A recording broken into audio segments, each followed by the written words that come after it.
আসসালামু আলাইকুম সবাইকে। জেনেসিস বিসিএস এর পক্ষ থেকে আপনাদের সবাইকে স্বাগতম। আমাদের আজকে সেশনটা হচ্ছে খুবই স্পেশাল একটি session, special webinar for the BCS aspirants যারা 50তম বিসিএস পরীক্ষা, প্রিলিমিনারি পরীক্ষা সামনে দিতে যাচ্ছে। ঠিক আছে, পিএসসি কিছুদিন আগে 50তম বিসিএস এর প্রিলিমিনারি পরীক্ষার সার্কুলার প্রকাশ করলো। এই সার্কুলার প্রকাশের পর আমাদের কাছে হাতে ছিল মাত্র 2 মাস।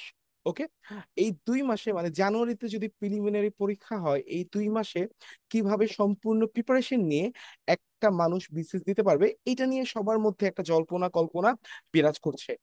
এই জল্পনা কল্পনা শেষ করার জন্যই আমাদের আজকের এই স্পেশাল সেশনটা, যে 1.5 মাসে, যেহেতু এখন থেকে আর 1.5 মাস এই বিসিএস প্রিলিমিনারি পরীক্ষার আছে, এই 1.5 মাসে কিভাবে বিসিএস প্রিলিমিনারি সম্পূর্ণ প্রস্তুতি সম্পন্ন করে একজন মানুষ প্রিলিমিনারি পরীক্ষায় উত্তীর্ণ হতে পারে। আজকের এই ডিসকাশনের জন্য আমি আছি ফারদিন শাহরিয়া শুভ, জেনেসিস বিসিএস ক্যারিয়ার একজন একাডেমিক কনসালটেন্ট আর 43তম বিসিএস এর সাধারণ শিক্ষা ক্যাডারে কর্মরত। আর আমাদের গেস্ট হিসেবে আছে আহ মোহাম্মদ সোহেল রানা, যিনি 49তম বিসিএস এর সাধারণ শিক্ষা ক্যাডারে সুপারিশপ্রাপ্ত। আর সোহেল রানার আরেকটা বড় পরিচয় হচ্ছে তিনি টানা 5 বার বিসিএস প্রিলিমিনারি পরীক্ষায় উত্তীর্ণ হয়েছে। আর তিনি ঢাকা বিশ্ববিদ্যালয়ের ইতিহাস বিভাগের 15, 16, 17 সেশনের একজন শিক্ষার্থী। ওকে, আহ সোহেল রানা, আহ, কি মনে হচ্ছে বিসিএস টা এখন কোন দিকে যাচ্ছে? আপনি একটু বলুন শুরুতেই। আহ, ধন্যবাদ শাহরিয়ার শুভ স্যারকে আহ, আমাকে সুযোগ দেওয়ার জন্য। আসলে বর্তমান সময়ে আহ, আমরা যদি বিগত সালের যে বিসিএস রিসেন্ট যেগুলো বিসিএস অনুষ্ঠিত হয়েছে, যেমন 46, 47, 49 বিসিএস যদি দেখি, অ্যানালাইসিস করি, তাহলে আমরা দেখতে পারবো যে গদবাঁধা যে প্রশ্ন আগের যে ট্রেন্ডিং ছিল বিসিএস এর 35, 35-এর আগে বা 35 থেকে 40 পর্যন্ত যে প্রশ্ন ধরন ছিল, ধরন পদ্ধতি, সবগুলো ক্ষেত্রে দেখা যাচ্ছে যে একটা পরিবর্তনের আভাস দেখা যাচ্ছে, যেটা মূলত এক্স্যাক্টলি। 46 থেকে আর কি খুব বেশি দেখা যাচ্ছে। সামগ্রিক দিক থেকে আসলে বিসিএসটা এখন অনেক বেশি প্রতিযোগিতামূলক হয়ে যাচ্ছে আর কি। তো প্রপার রাইট। গাইডলাইন এবং কৌশল এবং অধ্যবসায় ছাড়া আসলেই মানে বিসিএস। আগের মতো কেউ একটা এক সেট বই কিনলো, হ্যাঁ, সেটা লাইব্রেরিতে গিয়ে পড়লো, হ্যাঁ, বিসিএস প্রিলিমিনারি ক্র্যাক করা কঠিন, ঠিক না? জি জি, এখন অবশ্যই এরকমই মনে অবশ্যই। হচ্ছে প্রশ্নগুলো দেখে। জি জি, এই যে অবশ্যই অবশ্যই। আজকে কিছুক্ষণ আগে পিএসসি নম্বর বন্টন দিল, হ্যাঁ, এটা হয়তো আপনি জ্ঞাত এর সম্পর্কে, যে নম্বর নম্বরও কিছু পরিবর্তন করেছে কিছু কিছু টপিকে। হ্যাঁ, কিছুক্ষণ আগে এটা নিয়ে একটা লাইভ হলো আমাদের জেনেসিস এর পেজ থেকেই।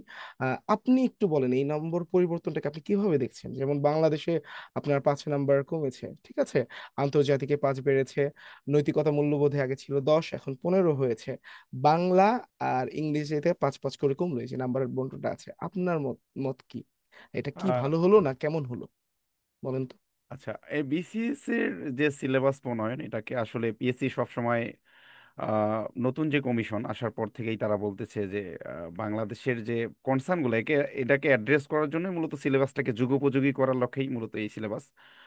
এবং এক্ষেত্রে একজন প্রার্থীর বিবেচনায় আসলে বিবেচ্য বিষয়টা বিভিন্ন জনের কাছে বিভিন্ন রকম হবে। যারা হচ্ছে ম্যাথে অনেক বেশি স্ট্রং, তাদের কাছে এটা একটা অ্যাডভান্টেজ। রাইট। একই সাথে হচ্ছে যারা নন সায়েন্স ব্যাকগ্রাউন্ডের, তাদের জন্য একটু ডিফিকাল্ট। আমি বলবো না যে হুম পুরোটাই হুম। ডিফিকাল্ট। বাংলাদেশে 5 কমে গিয়েছে। হ্যাঁ, হ্যাঁ, বাংলাদেশে পাস কমে গেছে। আবার এটাই। নীতি নৈতিকতার যে প্রশ্ন, এখানে আসলে হ্যাঁ, একটু কৌশলী হলেই অনেক বেশি ভালো করা রাইট। সম্ভব। 15তে মোটামুটি 13 14, মানে হ্যাঁ, 12 13 তো পাওয়া সম্ভব। 12-13 পাওয়া পাওয়া অবশ্যই সম্ভব। জি অবশ্যই সম্ভব। জি ঠিক জি। আছে, এখন আমরা আপনার কাছে একেবারে যে বলে না একেবারে ক্র্যাকিং কোশ্চেন গুলা সেখানে আসবো, যে 1.5 মাসে কিভাবে প্রিলিমিনারি পরীক্ষায় একটা মানুষ, হ্যাঁ, আসলেই প্রিপারেশন নিয়ে প্রিলি পাস করতে পারে। একদম আপনার মন থেকে যে উত্তরগুলো আসে, আপনি এতবার যে প্রিলি পাস করলেন, হ্যাঁ, এটার যে একটা ম্যাজিক্যাল, হ্যাঁ, যে উইজার্ডের যে বলে না জাদুর কাঠি, এই কাঠিটা আপনাদের যে বিসিএস এক্সপিরিয়েন্স আছে জেনেসিস বিসিএস কে তাদেরকে ধরিয়ে দেন। আপনাকে আমি তাই কিছু প্রশ্ন করব, ঠিক আছে? জি জি। প্রথম প্রশ্নটা, একদম প্রথম জিজ্ঞাসা, আসলে কি এই 1.5 মাস বা 45 দিনে প্রিলিমিনারি প্রস্তুতি নেওয়া সম্ভব? এটা কি আসলে বাস্তবসম্মত, সোহেল রানা? অবশ্যই অবশ্যই স্যার, অবশ্যই, কেন সম্ভব নয়। আমি ইনশাল্লাহ। শতভাগ বিশ্বাস করি যে 45 দিনে প্রিলিমিনারি প্রস্তুতি অবশ্যই সম্ভব। একজন প্রার্থী যদি কৌশলী হয়, গোছালো হয়, এবং এই 45 দিনে প্রপারলি যদি ইউটিলাইজ করতে পারে কেউ, অবশ্যই সফলভাবে উত্তীর্ণ হওয়া সম্ভব।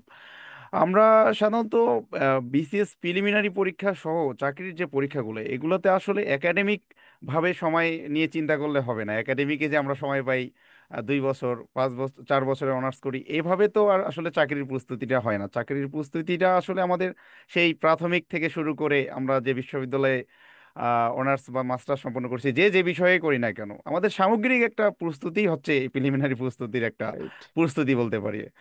আর এই 45 দিনে হচ্ছে আমরা মূলত প্রিলিমিনারি যে সিলেবাস, এই সিলেবাসটাকে যদি সঠিকভাবে আমরা বুঝতে পারি এবং সিলেবাসের আলোকে নিজেকে শানিত করতে পারি এবং অনেক বেশি অধ্যবসায় করতে পারি এবং 45 দিনে প্রপারলি ইউটিলাইজ করতে পারি, তাহলে অবশ্যই একজন প্রার্থীর পক্ষে প্রিলিমিনারি উত্তীর্ণ হওয়া, সফলভাবে উত্তীর্ণ হওয়া সম্ভব। অসংখ্য ধন্যবাদ আপনার চমৎকার উত্তরটির জন্য। তাহলে বোঝা যাচ্ছে যে এটা একটা ফিজিবল থিং, 45 দিনে একজন মানুষ প্রিলিমিনারি পরীক্ষায় সঠিকভাবে প্রস্তুতি নিয়ে উত্তীর্ণ হতে পারবে। জি আপনার কাছে অবশ্যই। দ্বিতীয় জিজ্ঞাসা, যেটা কমন চ্যালেঞ্জ, হ্যাঁ, বর্তমান প্রিলিমিনারি পরীক্ষার্থীরা বা বিসিএস পরীক্ষার্থীরা ফেস করছে, ঠিক আছে, যে 47তম আর 49তম বিসিএস এ অনেক কঠিন প্রশ্ন আমরা দেখতে পারলাম, হ্যাঁ, জি দ্বিজাতি তত্ত্বের খুব ডিপ কোশ্চেন, ওই যে শশী থারুর প্রশ্নগুলা, ঠিক জি আছে, জি। তারপরে ঢাকা বিশ্ববিদ্যালয়ের, হ্যাঁ, আইন কবে হয়, এই টাইপ অনেক রকম হাটকা একটু অন্যরকম প্রশ্ন দেখলাম সোহেল রানা, ঠিক জি আছে। জি। এইটা কি একজন বিসিএস এসপিরিয়েন্টের বা প্রার্থীর একটা মানসিক বাধা হয়ে দাঁড়িয়েছে, মানে একটা দেয়াল তৈরি করেছে আহ, যে এত কঠিন কঠিন প্রশ্ন আসে, আমি কি প্রিপারেশন নিব আর কি টিকবো? আপনার কি মনে হয়? আসলে স্যার, বিসিএস প্রিলিমিনারি প্রস্তুতি শুধু মুখস্থ বিদ্যার বিষয় নয়, এটা একটা মানসিক প্রস্তুতিও বটে। এখানে আচ্ছা। একজন প্রার্থীর মানসিক টেস্টও করা হয়, যে আসলেই পিএসসি ইচ্ছে করেই 2-4টা কঠিন প্রশ্ন দিয়ে জুড়ে দেয়, আর যেটা আসলেই সে সময়ে কোনো প্রার্থীর পক্ষেই সমাধান করা সম্ভব হয় না। বাট প্রার্থীর নার্ভ রাইট। টেস্ট করা হয়, আসলে প্রার্থী এই এক্স্যাক্টলি। কঠিন প্রশ্ন দেখে কতটুকু ঘাবড়ে যাচ্ছে, কতটুকু নিজেকে সামলায় রাখতে পারছে। তো 47তম বিসিএস, 49তম বিসিএস, দুই বিসিএসই আমি সফলভাবে উত্তীর্ণ হয়েছি। তো আমার যে মাশাআল্লাহ। এক্সপিরিয়েন্স থেকে আমি বলতে পারি, অধিকাংশ প্রার্থী কি করে, যে কঠিন প্রশ্ন দেখে ওই যে একটা মাইন্ডসেট আছে না আমাদের, যে 120 হচ্ছে কাটমার্ক, 125 পেতেই হবে আমাদের, এটা একটা আমাদের মিস আন্ডারস্ট্যান্ডিং। রাইট প্রথম কথা রাইট। হচ্ছে এই মিস আন্ডারস্ট্যান্ডিংটা ছুঁড়ে ফেলে দিতে হবে আমাদের। হুম হুম হুম। কারণ এখানে ধরা বাঁধা কোনো কাটমার্ক নাই। আপনার প্রশ্ন কঠিন হচ্ছে, প্রথম যে মাইন্ডসেটটা আপনার নিতে হবে যে এই প্রশ্নটা শুধু আমার কঠিন না, এটা সকল প্রার্থীর জন্যই কঠিন। চমৎকার। এবং যারা আসলে নিয়মিত অধ্যবসায় করে তাদের জন্য কঠিন প্রশ্নই হচ্ছে একটা অ্যাডভান্টেজ, কারণ আপনার তখন কম মার্ক পেলেই আপনার উত্তীর্ণ হওয়া সম্ভব। যেমন আমরা 47-এ যদি দেখি যে 90 মার্ক পেয়ে অনেকে উত্তীর্ণ অনেকেই। হয়েছে। Right right. তো এখান থেকে আসলে ঘাবড়ে যাওয়ার আমি কিছু দেখি না, বরঞ্চ এখানে যারা নিয়মিত অধ্যবসায় করে বা প্রিলিমিনারি প্রস্তুতি নিচ্ছেন, তারা এটা অনেকটাই পজিটিভ হিসাবে নেওয়া যেতে পারে, আই থিঙ্ক। মাশাল্লাহ। অনেক চমৎকার সুন্দর উত্তর দিলেন। তাহলে বোঝা যাচ্ছে যে যত কঠিনই প্রশ্ন হোক, যেমনই হোক, এইটাকে আমার প্রিলিমিনারি পরীক্ষার প্রস্তুতি কোনো বাধা হিসাবে মনে করার কোনো কারণই নেই, না ঠিক না, আছে, আমার প্রশ্নই আসে না। প্রস্তুতি আমার মতো নিয়ে যেতে হবে। জি ঠিক জি, আছে। অবশ্যই অবশ্যই। ওকে। ঠিক আছে। আপনাকে তৃতীয় প্রশ্ন। ওকে, এই যে স্ট্র্যাটেজি ওভারভিউ নিয়ে এই প্রশ্নটা, এই যে অল্প সময়, এই অল্প সময় কোন বিষয়গুলা অগ্রাধিকার দিলে একজন প্রার্থী সুন্দর মতো তার প্রস্তুতিটা গুছাতে পারবে, মানে কিভাবে টপিকগুলো সে সাজাবে, কিভাবে জি পড়বে, একটু বলে দেন। জি জি, অবশ্যই স্যার। এখানে আসলে আমাদের সময় একবারে খুবই কম, 45 ডেজ এরকমই সময় পাওয়া যাচ্ছে আর কি হুম এখন। হুম কখনোই এর বেশি সময় পাওয়ার সম্ভাবনা নাই সামনের দিনগুলোতে। হুম হুম হুম তো এক্ষেত্রে আমাদের যে প্রায়োরিটি যেটা দেওয়া উচিত, যে সিলেবাসের মোস্ট ইম্পর্টেন্ট যে টপিকসগুলো, যেগুলো থেকে আমরা কিভাবে বুঝবো যে মোস্ট ইম্পর্টেন্ট টপিকস, প্রিভিয়াস প্রশ্ন হুম। অ্যানালাইসিস, কোন টপিকসগুলো থেকে পিএসসি বরাবরই প্রশ্ন আসতেছে, যেখান থেকে প্রশ্ন আসার সম্ভাবনা অনেক বেশি, সেই টপিকসগুলোই হুম হুম। আসলে আমাদের গুরুত্ব ফোকাসে রাখা উচিত। এবং 2 নম্বর বিষয় হচ্ছে কোন বিষয়গুলোতে আমরা অনেক বেশি দুর্বল, মানে যেগুলোতে আসলেই খুব বেশি সময়, 2 মাসের সময় দিলে আমরা রিকভার করতে পারবো না, সেই টপিকসগুলো একবারেই বাদ দেওয়া উচিত, আই থিঙ্ক। কেননা ওই বিষয়গুলো নিয়েই যদি আপনি পড়ে থাকেন, তাহলে হুম আপনার হুম যে একটা বিশাল সিলেবাস প্রিলিমিনারির, এই সিলেবাসে আসলে কভার করা সম্ভব হচ্ছে না। হুম হুম। আর বিসিএস হচ্ছে একটা প্রবাদের মতো, যে Jack of all master of নান। আমরা সব বিষয়ে রাইট। একটা ভালো ধারণা রাখলে আপনি পিলিতে ভালো করতে পারবেন না। আপনি তা শুধু মেতেই শক্তিশালী অবস্থান দিয়ে যেমনি ভাবে আপনি বিসিএস এ পিলিতে ক্র্যাক করতে পারবেন না, তেমনি ভাবে আপনি কেবলমাত্র জিকেতে ভালো করে আপনি পারবেন না। আপনাকে সব বিষয়ে মোটামুটি ধারণা রাখতে হবে এবং সব বিষয়ের প্রশ্ন অ্যানালাইসিস করে যে মোস্ট ইম্পর্টেন্ট টপিকস, এই ইম্পর্টেন্ট টপিকসগুলোতেই আপনার ফোকাস রাখা উচিত, এবং এতে করেই আপনার একটা ভালো প্রিপারেশন নেওয়া সম্ভব। চমৎকার সোহেল রানা স্যার, খুব সুন্দর বললেন। তাহলে আপনি বুঝাতে যাচ্ছেন যে গুরুত্বপূর্ণ যে টপিকগুলা সেগুলো জি আগে শেষ করতে হবে, জি এই জি অল্প সময়ের মধ্যে সেগুলো একটা প্রিপারেশন নিয়ে নিবে। আর সোয়াট অ্যানালিসিস করতে হবে যে জি জি আমি কোন কোন বিষয়গুলোতে স্ট্রং, হ্যাঁ, আর জি কোনগুলোতে উইক, আর জি জি কোনগুলো আমার জন্য একেবারেই থ্রেট, যে আমি পারি না তো পারি না, এটা নিয়ে পড়ে থাকলে আমার এই 45 দিনের আমি 30 দিনই নষ্ট করব। জি জি সুতরাং ওই জিনিসগুলা এত বেশি ইমফাসিস দেওয়া দরকার নেই, মোটামুটি দেখে যান। যদি কিছু নাম্বার পাওয়া গেল ভালো, হ্যাঁ, না হলে এটা বাদ। হ্যাঁ, কিন্তু জি আহ, অবশ্যই। যেই গুরুত্বপূর্ণ টপিকগুলোর মধ্যে আমার স্ট্রেংথ হাই, আমি ভালো পারি, সেগুলো যেন আমি কোনোভাবেই প্রশ্নের উত্তর মিস না করি। জি ঠিক জি না? অবশ্যই অবশ্যই ঠিক স্যার। আছে। এখানে আমি চমৎকার। জাস্ট একটা কথা অ্যাড করি স্যার। শিওর। বিসিএস প্রিলিমিনারিতে আমাদের যারা উত্তীর্ণ হয় এবং যারা উত্তীর্ণ হতে পারে না তাদের দুইটা, যদি আমি বলি ডিফারেন্স, কমন বিষয়ে ভুল করা। আপনার রাইট। কঠিন প্রশ্নের অ্যান্সার সবগুলো তো পারাটা বিসিএস প্রিলিমিনারি পরীক্ষায় উত্তীর্ণ হওয়ার কোনো কন্ডিশন না। কন্ডিশন হচ্ছে আপনি যদি কমন বিষয়ে ইরর করেন, ভুল করেন, তাহলে রাইট। আপনার আহ, উত্তীর্ণ হওয়ার হারটা অনেক বেশি কমে যায়। তো এই বিষয়ে আমাদের সবাইকে একটু সতর্ক থাকতে হবে। এইখানে চমৎকার একটা গল্প মনে পড়েছে সোহেল রানা। আমাদের এক বড় ভাই ছিল লাইব্রেরিতে, যে সেন্ট্রাল লাইব্রেরিতে আমরা প্রিপারেশন নিতাম না, সেখানে বলতো যে যেই জিনিসগুলা সবাই পারে সেই জিনিস তুই ভুল করতে পারবি না। হ্যাঁ, রাইট এইটা রাইট। তোকে পারতেই হবে। হ্যাঁ, যে জিনিসটা কঠিন এটা তো সেও ভুল করবে, তুইও যদি ভুল করিস তাহলে কিন্তু অত দোষের কিছু না। সবাই জি পারতেছে, ওগুলো পারতে হবে। তাই কমন জিনিসগুলো আপনারা খুব ভালোভাবে, এটা যেন কোনোভাবে বন্দুকের গুলি মিসের মতো মিস না হয়। হ্যাঁ, রাইট রাইট এটা রাইট জিনিসটা স্যার রাইট। দেখবেন। Thank you so much. আচ্ছা, আপনার কাছে 4 নাম্বার প্রশ্ন। কোন কোন বিষয়ে নম্বর তোলা, হ্যাঁ, তুলনামূলক কম সময়ে যায়, মানে প্রিপারেশনে ভালো মতো নেওয়া যায়? ঠিক আছে, এটা আপনি একটু প্রায়োরিটি অর্ডারে যে সাবজেক্টগুলো লেখা আছে সাজিয়ে দিন, যে এগুলোতে নাম্বার বেশি তুলতে পারবেন, তাড়াতাড়ি শেষ করে ফেলেন, ওগুলাতে কম, একটু বলে জি দেন স্যার। সুন্দর মতো। সেক্ষেত্রে স্যার এখানে যে বিষয়গুলো এখানে মেনশন করা আছে, বাংলা, ইংরেজি, ম্যাথ, আইসিটি বা আদার্স যে সাবজেক্ট, আমি এখানে বলবো যে এটা আসলে প্রার্থীভেদে এই বিষয়টা ভিন্ন হতে পারে। রাইট। তো প্রথমেই আমরা চলে আসি বাংলায়। বাংলায় যে আহ, বর্তমান যে পরিবর্তিত সিলেবাস, সেখানে নম্বর বন্টনের চেঞ্জ এসেছে। আমরা দেখতে পেয়েছি যে 35 নম্বর থেকে 30 নম্বরে এসেছে। 30 তো আছে। এটা একটা বড় নাম্বার, নিঃসন্দেহে 30 নম্বর অনেক বড় নাম্বার, ডিসাইসিভ নাম্বার একটা। রাইট, এবং রাইট। সেক্ষেত্রে আমরা যেটা করতে পারি, যে বাংলায় অবশ্যই আমাদের ফোকাস রাখতে হবে, কারণ বাংলায় 30 নম্বরে যদি আমরা একটা ভালো নাম্বার তুলতে না পারি, তাহলে নিঃসন্দেহে এটা আমাদের একটা বড় ধরনের ব্যর্থতা নিয়ে আসতে পারে। তো সেক্ষেত্রে বাংলায় 20 প্লাস কিভাবে নিশ্চিত করা যায়, এটা আমাদের একটা প্রায়োরিটি থাকবে। একই সাথে হচ্ছে স্যার ইংরেজির যদি কথা বলি, ইংরেজি সবসময় আমাদের একটা পিলি পাস করার একটা বেস্ট সাবজেক্ট। তো আমরা সবাই মোটামুটি ইংরেজিতে ভালো, অনেকের কিছু দুর্বলতা থেকে থাকে, but most of the student হচ্ছে ইংরেজির যে বেসিক বিষয়গুলো, আমরা যে প্রিভিয়াস কোশ্চেন যদি অ্যানালাইসিস করি, যে ইংরেজি লিটারেচার বা ইংরেজি যে গ্রামাটিক্যালের কিছু টপিকস, এটা সবাই আমরা কম বেশি জানি। তো এখানে এটা মোটামুটি ভালো নাম্বার আপনার। আমি বলবো যে প্রশ্ন যদি ধরেন এভারেজ হয়, দেন হচ্ছে 22 থেকে 25, এটা একটা নাম্বার, অথবা 20 প্লাসেই ধরতে পারেন আপনি। আর যদি প্রশ্ন অনেক বেশি কঠিন হয়ে যায়, তারপরেও আপনার 15-র উপরে নাম্বার তুলতে হবে অবশ্যই। তার মানে 50% নাম্বার আপনাকে ইনশিওর করতেই এখানে হবে, প্রশ্ন এনশিওর যেই করতে হোক হবে। না কেন। জি। নিশ্চয়ই। আচ্ছা, সেক্ষেত্রে আচ্ছা। আমাদের যেহেতু ইংরেজিতে দুইটা টপিকস, একটা হচ্ছে লিটারেচার এবং গ্রামাটিক্যাল পার্ট। হুম। তো লিটারেচার বিষয় থেকে ভালো নাম্বার তোলা খুবই সহজ, কারণ পিএসসির যে বিগত সালের যে প্রশ্নগুলো যদি আমরা দেখি, পিএসসি নির্ধারিত যে সিলেবাস, এর মধ্যে থেকেই সাধারণত প্রশ্ন করা হুম। হয়ে থাকে। এই সোহেল এবং না, এখানে আমি একটু ইন্টারাপ্ট করি। অনেকেই কিন্তু ওই যে লিটারেচার সিলেবাসটা ভুল করে, তারা একেবারে জি প্রাচীন যুগ থেকে ইংলিশে লিটারেচার পড়া শুরু করে, ওই যে জি স্যার। ক্যাডমন, বিওলফ, হ্যাঁ, এই জি স্যার। ঘটনাগুলো কিন্তু অ্যাকচুয়ালি এগুলো তো নাই। আমাদের জি স্যার। পিএসসি সিলেবাস স্পষ্ট করে বলা আছে এলিজাবেথান পিরিয়ড থেকে, হ্যাঁ, এই মডার্ন এজ পর্যন্ত। জি ঠিক না? স্যার। জি স্যার। জি স্যার। সুতরাং এই জিনিসগুলা যদি কেউ কভার করে তাহলে তার, হ্যাঁ, সুন্দর একটা প্রিপারেশন হয়ে যাচ্ছে। জি স্যার। জি স্যার। এখানে স্যার আরেকটা বিষয় স্যার বলে রাখা দরকার। সেটা হচ্ছে আমাদের যে মোস্ট ইম্পর্টেন্ট, যেমন শেক্সপিয়র থেকে সবসময় প্রশ্ন আসবেই।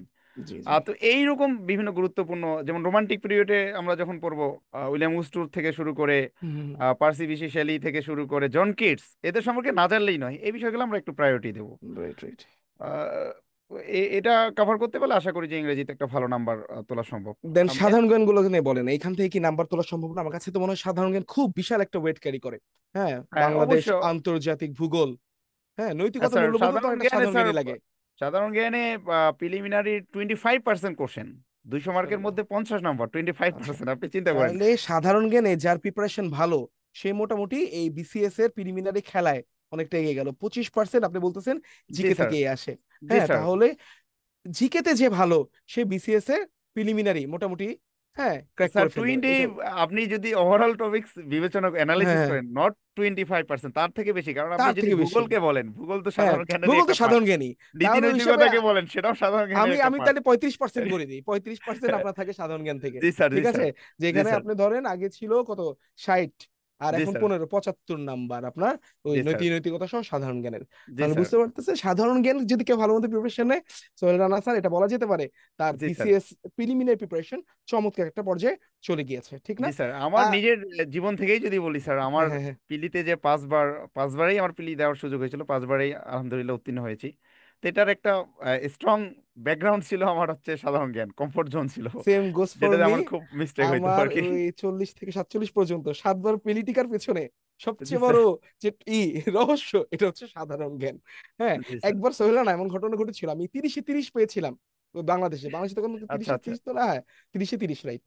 মানে আলহামদুলিল্লাহ এটা আল্লাহরই রহমত, আল্লাহর হিকমত। জি জি, হ্যাঁ, অবশ্যই। এই ঘটনাটা ঘটছিল। সুতরাং যাদের সাধারণ জ্ঞানী প্রিপারেশন ভালো, তার মোটামুটি হতে পারে। এবার আপনি জি স্যার। সায়েন্স স্টুডেন্টদের জন্য একটু বলেন, ম্যাথে তো নাম্বার বাড়লো, বিজ্ঞান হ্যাঁ। এটা কিভাবে প্রিপারেশন তারা নিতে পারে? স্যার, স্যার সাধারণত সায়েন্সের, ম্যাথমেটিক্সের যে কোশ্চেনগুলা আমরা দেখি,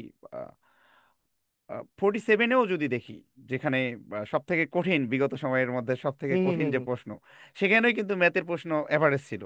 রাইট, তার মানে মানে অত কঠিন যার কিছুই না। অত কঠিন তেমন কিছু ছিল না। নন হুম, সায়েন্স ব্যাকগ্রাউন্ড, আমি নিজেই নন সায়েন্স ব্যাকগ্রাউন্ড, আমার জন্য আসলে আমি ম্যাথে ভালো করছিলাম 47-এ। তো মাশাল্লাহ, যারা মাশাল্লাহ। সায়েন্সে, তাদের তো কথাই নেই। তারা এক্ষেত্রে সামনের পরীক্ষা গুলোতে, বিশেষ করে 50তম বিসিএস এ, আশা করি যে তার ব্যত্যয় হবে না, পূর্বের যে বিসিএস হুম, হুম, প্রশ্ন সেটারই ধারাবাহিকতা বজায় থাকবে। এবং এক্ষেত্রে তো অবশ্যই যারা সায়েন্স ব্যাকগ্রাউন্ডের, তাদের সর্বোচ্চ নাম্বার তোলার চেষ্টা করতে হবে। যেমন হুম, হুম, 20-এর মধ্যে 18 থেকে 19 আমি বলবো। একটা মাশাল্লাহ। হয়তো মিস্টেক হতে পারে বা দুইটা মিস্টেক হতে হুম। পারে, এর বেশি অবশ্যই ভুল করা যাবে না। আচ্ছা, আর যারা ম্যাথ পারে না তাদেরকে কি বলবেন, কিভাবে তারা প্রিপারেশন নেবে? তারা কি টিকার কোনো স্বপ্ন দেখতে পারবে না? অবশ্যই, অবশ্যই দেখবে স্যার, অবশ্যই দেখবে, কেন দেখবে না। আমি নিজেই স্যার 44 বিসিএস এ একটা ম্যাথ পেরেছিলাম মাত্র, কিন্তু পিলিতে আপনি একটা। পিলিতে টিকেছিলেন। জি জি, অবশ্যই। চমৎকার, মাশাআল্লাহ। তাহলে এটা একটা গ্রেট মোটিভেশন। হ্যাঁ, জি অনেকেই স্যার। আছে যাদের সায়েন্সের হওয়ার পর ম্যাথ পছন্দ না, আর জি জি। নন সায়েন্সের তো ম্যাথে দুর্বলতা থাকি।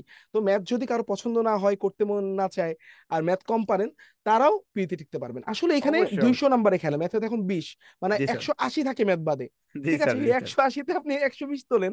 জি হ্যাঁ, স্যার। আর জি এখন তো স্যার। 120ও তোলা লাগতেছে না, 190-এও কাটমার্ক হচ্ছে। হ্যাঁ, ওই শুধু জায়গাগুলোতে শুধু 90। এতটাই জি স্যার। এক্সপার্ট হন যাতে ম্যাথের নাম্বারটা অতটা, হ্যাঁ, মানে প্রভাব ফেলতে না পারে। ম্যাথে যদি আপনি কিছু নাম্বারও পান, 20-এ যদি আপনি 5-7ও পান, তাও আপনার জন্য অনেক নাম্বার, ওইটা বোনাস হিসাবে কাজ জি করবে। স্যার। জি স্যার। ওকে। জি স্যার। তবে স্যার একটা কথা যদি হ্যাঁ, বলি আর শিওর, কি, sure, in sure, short sure. একটা অ্যাড করি। ম্যাথে আসলে আমাদের প্রতিদিন একটু প্র্যাকটিস করা দরকার। মানে রাইট, আমাদের রাইট। ওভারঅল বিসিএসটা তো শুধু পিলির জার্নি না, আমাদের রিটেন আছে। হুম, হুম, হুম, হুম। রিটেনের সময় খুবই কম পাওয়া যায়। সুতরাং আমি বলবো যে ম্যাথে অবশ্যই যারা আমরা দুর্বলও, তারপরে যে কমন টপিকস, যেমন সূচক লগারিদম থেকে শুরু করে যে রাইট। টপিকসগুলো প্রায়শই পরীক্ষা প্রশ্ন আসে, হুম, এই হুম। টপিকসগুলো আমরা একটু একটু দেখে যাব, কারণ এটা সূচক আমাদের। লগারিদম, হ্যাঁ। বিন্যাস সমাবেশ, হ্যাঁ। জি স্যার। আর এই যে কঠিন কয়েকটা যে জিনিস। চ্যাপ্টার নন সায়েন্স ব্যাকগ্রাউন্ডে, সেগুলো বাদ দিয়ে মোটামুটি এভারেজ যে বিষয়গুলোতে আসলে ইফোর্ট দিলেই ভালো করা সম্ভব, হুম, হুম, হুম। সেই টপিকসগুলো পড়লে আমাদের শুধু প্রিলিমিনারি না, রিটেনেও এটা অনেক বেশি হেল্প যেমন করবে। সোহেল রানা স্যার, আমরা একটা জিনিস দেখি যে লগের একটা অঙ্ক পিলিতে আসেই, লগের ওই জি একটা স্যার। সূত্রের অঙ্কটা, ওই যে কোনাকুনি গুণ করলে যেটা হয়, ওই একটা জি সূত্র স্যার। আমরা দেখে যাই, যেহেতু আমি বুঝতেছি যে এটা রিপিট হচ্ছে প্রশ্নটা। জি হ্যাঁ, স্যার। ওইটা যদি দেখে যাই তাহলে আমি অবশ্যই 1 নাম্বার তো কনফার্ম করতে জি পারতেছি। স্যার। জি স্যার। জি হ্যাঁ, স্যার। জি স্যার। তারপরে আবার শতকরার অঙ্ক ধরেন, হ্যাঁ, জি স্যার। সুদ আসলের অঙ্ক, এগুলো তো রেগুলার আসে। চক্রবৃদ্ধি মুনাফার অঙ্ক কোনোবার নাই যে সময় চক্রবৃদ্ধির একটা অঙ্ক আমি পাচ্ছি না। সুতরাং এই জি স্যার। জিনিসগুলো যদি আমরা একটু খেয়াল করে দেখা যায়, ম্যাথের কয়েকটা টপিক থেকে অবশ্যই কিছু নাম্বার আপনি তুলে আসতে পারবেন ইনশাল্লাহ। জি, ইনশাল্লাহ, এখন ইনশাল্লাহ। আপনার কাছে 5 নাম্বার প্রশ্ন, 10 বছরের প্রশ্ন সমাধান, মানে প্রিভিয়াস ইয়ার কোশ্চেন মিস্ট্রি কতটা গুরুত্বপূর্ণ? বিগত বছরের প্রশ্ন সমাধান, সোহেল রানা স্যার বলেন। এটা স্যার আমি বলবো এক কথায় যে মোস্ট ইম্পর্টেন্ট। বিগত মাশাল্লাহ, সময়ের, বিশেষ করে মাশাল্লাহ, স্বল্প সময়ের প্রস্তুতির ক্ষেত্রে এটা হচ্ছে একটা প্যানাসিয়া, মহারোগের মাশাল্লাহ। সর্বঔষধ। তো সুন্দর, স্যার। আমাদের ডাক্তারদের কি সুন্দর একটা টার্ম ইউজ করলেন। হ্যাঁ, তো মোস্ট ইম্পর্টেন্ট, হ্যাঁ বলেন জি আপনি। স্যার, আমি আমি একজন ক্যান্ডিডেট ছিলাম, হুম, হুম, এখনো আছি। তো আমি নিজে এটা সবসময় এটা ফলো করেছি, বিগত হুম, সালের যে প্রশ্ন, হুম, হুম, বিগত সালের প্রশ্নর মধ্যেই আমাদের অনেক প্রশ্ন লুকায়িত। তো এটা আমরা যদি কেবলমাত্র প্রশ্ন মুখস্থ করা নয়, প্রশ্নগুলো যদি আমরা অ্যানালাইসিস করি, ব্যাখ্যা ব্যাখ্যা করি, সহ। প্রত্যেকটা পয়েন্ট যদি ব্যাখ্যা করি, তাহলে আমরা এখান থেকে অনেক প্রশ্নের সমস্যার সমাধান আমরা খুঁজে পাবো এই বিগত সালের 10 বছরের প্রশ্নে। বিশেষ করে 35 বিসিএস থেকে শুরু করে 49 পর্যন্ত প্রশ্নগুলা যদি আমরা অ্যানালাইসিস করি, তাহলে আমাদের প্রস্তুতির অনেকটা ধাপ এখানেই সম্পূর্ণ হয়ে যাবে আই থিঙ্ক। ইনশাআল্লাহ কেউ যদি এই বিগত বছরের প্রশ্নগুলা ব্যাখ্যা সহ পড়ে, তার জি স্যার, মোটামুটি অনেকটুকু প্রিপারেশন হয়ে গেল। অনেকটুকু প্রিপারেশন হয়ে যাবে স্যার, অনেকটুকু প্রিপারেশন। টোটাল প্রিপারেশনকে যদি আমি 100%-এ ভাগ করি, হ্যাঁ, একটা জি পাই স্যার। চার্টে, আমি তাহলে 25% প্রিপারেশনের মধ্যে বলতে পারি না যে স্যার প্রস্তুতির 25% আমি এটা। আমি এটাকে আরো বাড়িয়ে দেবো, আরো বাড়াই টোয়েন্টি ফাইভ দিবেন? আচ্ছা, পার্সেন্ট জি স্যার। মাশাল্লাহ মাশাল্লাহ, জি তাহলে স্যার। আমি জানি এটাকে ধরেন 40% এরকম একটা বলা জি যেতে স্যার, পারে। বলা যেতে পারে স্যার, হ্যাঁ, কারণ হচ্ছে পিএসসির আমি এটাই করতাম। 47 এবং 49 স্বল্প হুম, সময়ে দুইটা পরীক্ষা অনুষ্ঠিত হয়েছিল, এবং স্বল্প সময়ের প্রস্তুতিতে আমি প্রিভিয়াস প্রশ্নের আলোকে কিছু প্রশ্ন ব্যাখ্যা সহকারে, এটাই হুম। আমার প্রস্তুতির একটা বিষয় ছিল আর কি। চমৎকার। আমি তাহলে এই সোহেল রানা স্যারেরই কথা থেকে সাপ্লিমেন্টারি হিসেবে বলছি যে আপনারা বিগত বছরের বিসিএস কোশ্চেন গুলো পড়বেন, সঙ্গে জব সলিউশন মানে অন্যান্য নন ক্যাডারের পরীক্ষা, হ্যাঁ, ব্যাংকের চাকরির পরীক্ষা, প্রাইমারি যা পাবেন, হ্যাঁ, বিগত বছরের কোশ্চেন গুলো করেন। হ্যাঁ, যত কোশ্চেন পড়বেন আপনি তত সমৃদ্ধ হবেন, হ্যাঁ, আপনার জ্ঞান ভান্ডারে তত প্রশ্ন বাড়বে, ঠিক না? অনেক ডিসক্রিপটিভ পড়ার থেকেও যে একটা একটা প্রশ্ন দেখা, এটা যে কত গুরুত্বপূর্ণ প্রিলিমিনারি পরীক্ষাতে, এটা হলে ঢুকলেই বোঝা যায়। হ্যাঁ, একুরেসি নিশ্চিত হবে স্যার অনেক বেশি। অ্যাকুরেসিটা কনফার্ম হয়। ওকে, জি sir. Thank you so much. আপনার কাছে 6 নম্বর প্রশ্ন। এখনকার পিলিতে আমরা দেখতে পাচ্ছি যে খুব ডিপ কোশ্চেন হচ্ছে, ওই অবজেক্টিভ কোশ্চেন হয় না। হ্যাঁ, ধারণা ভিত্তিক, হ্যাঁ, কনসেপ্ট যা খুব ক্লিয়ার সেই উত্তর করতে পারছে, ঠিক আছে? জি এই স্যার। প্রশ্নগুলা, এই অ্যাডভান্স লেভেলের কোশ্চেন গুলো ট্যাকেল করতে হলে কিভাবে প্রস্তুতি নেওয়া সম্ভব? একটা কোশ্চেন আমি উদাহরণ হিসেবে বলি। যেমন 49-এ আপনি যেখানে জবের ক্যাডার হলেন, প্রশ্ন আসলো যে কোনটা, হ্যাঁ, সংবিধানে মৌলিক অধিকারের অংশ না? জি উত্তর স্যার। ছিল শিক্ষার অধিকার। জি স্যার। শিক্ষার অধিকার শুনলেই তো মৌলিক মৌলিক লাগে, কিন্তু জি ঘটনাটা স্যার। ঘটেছে কিভাবে?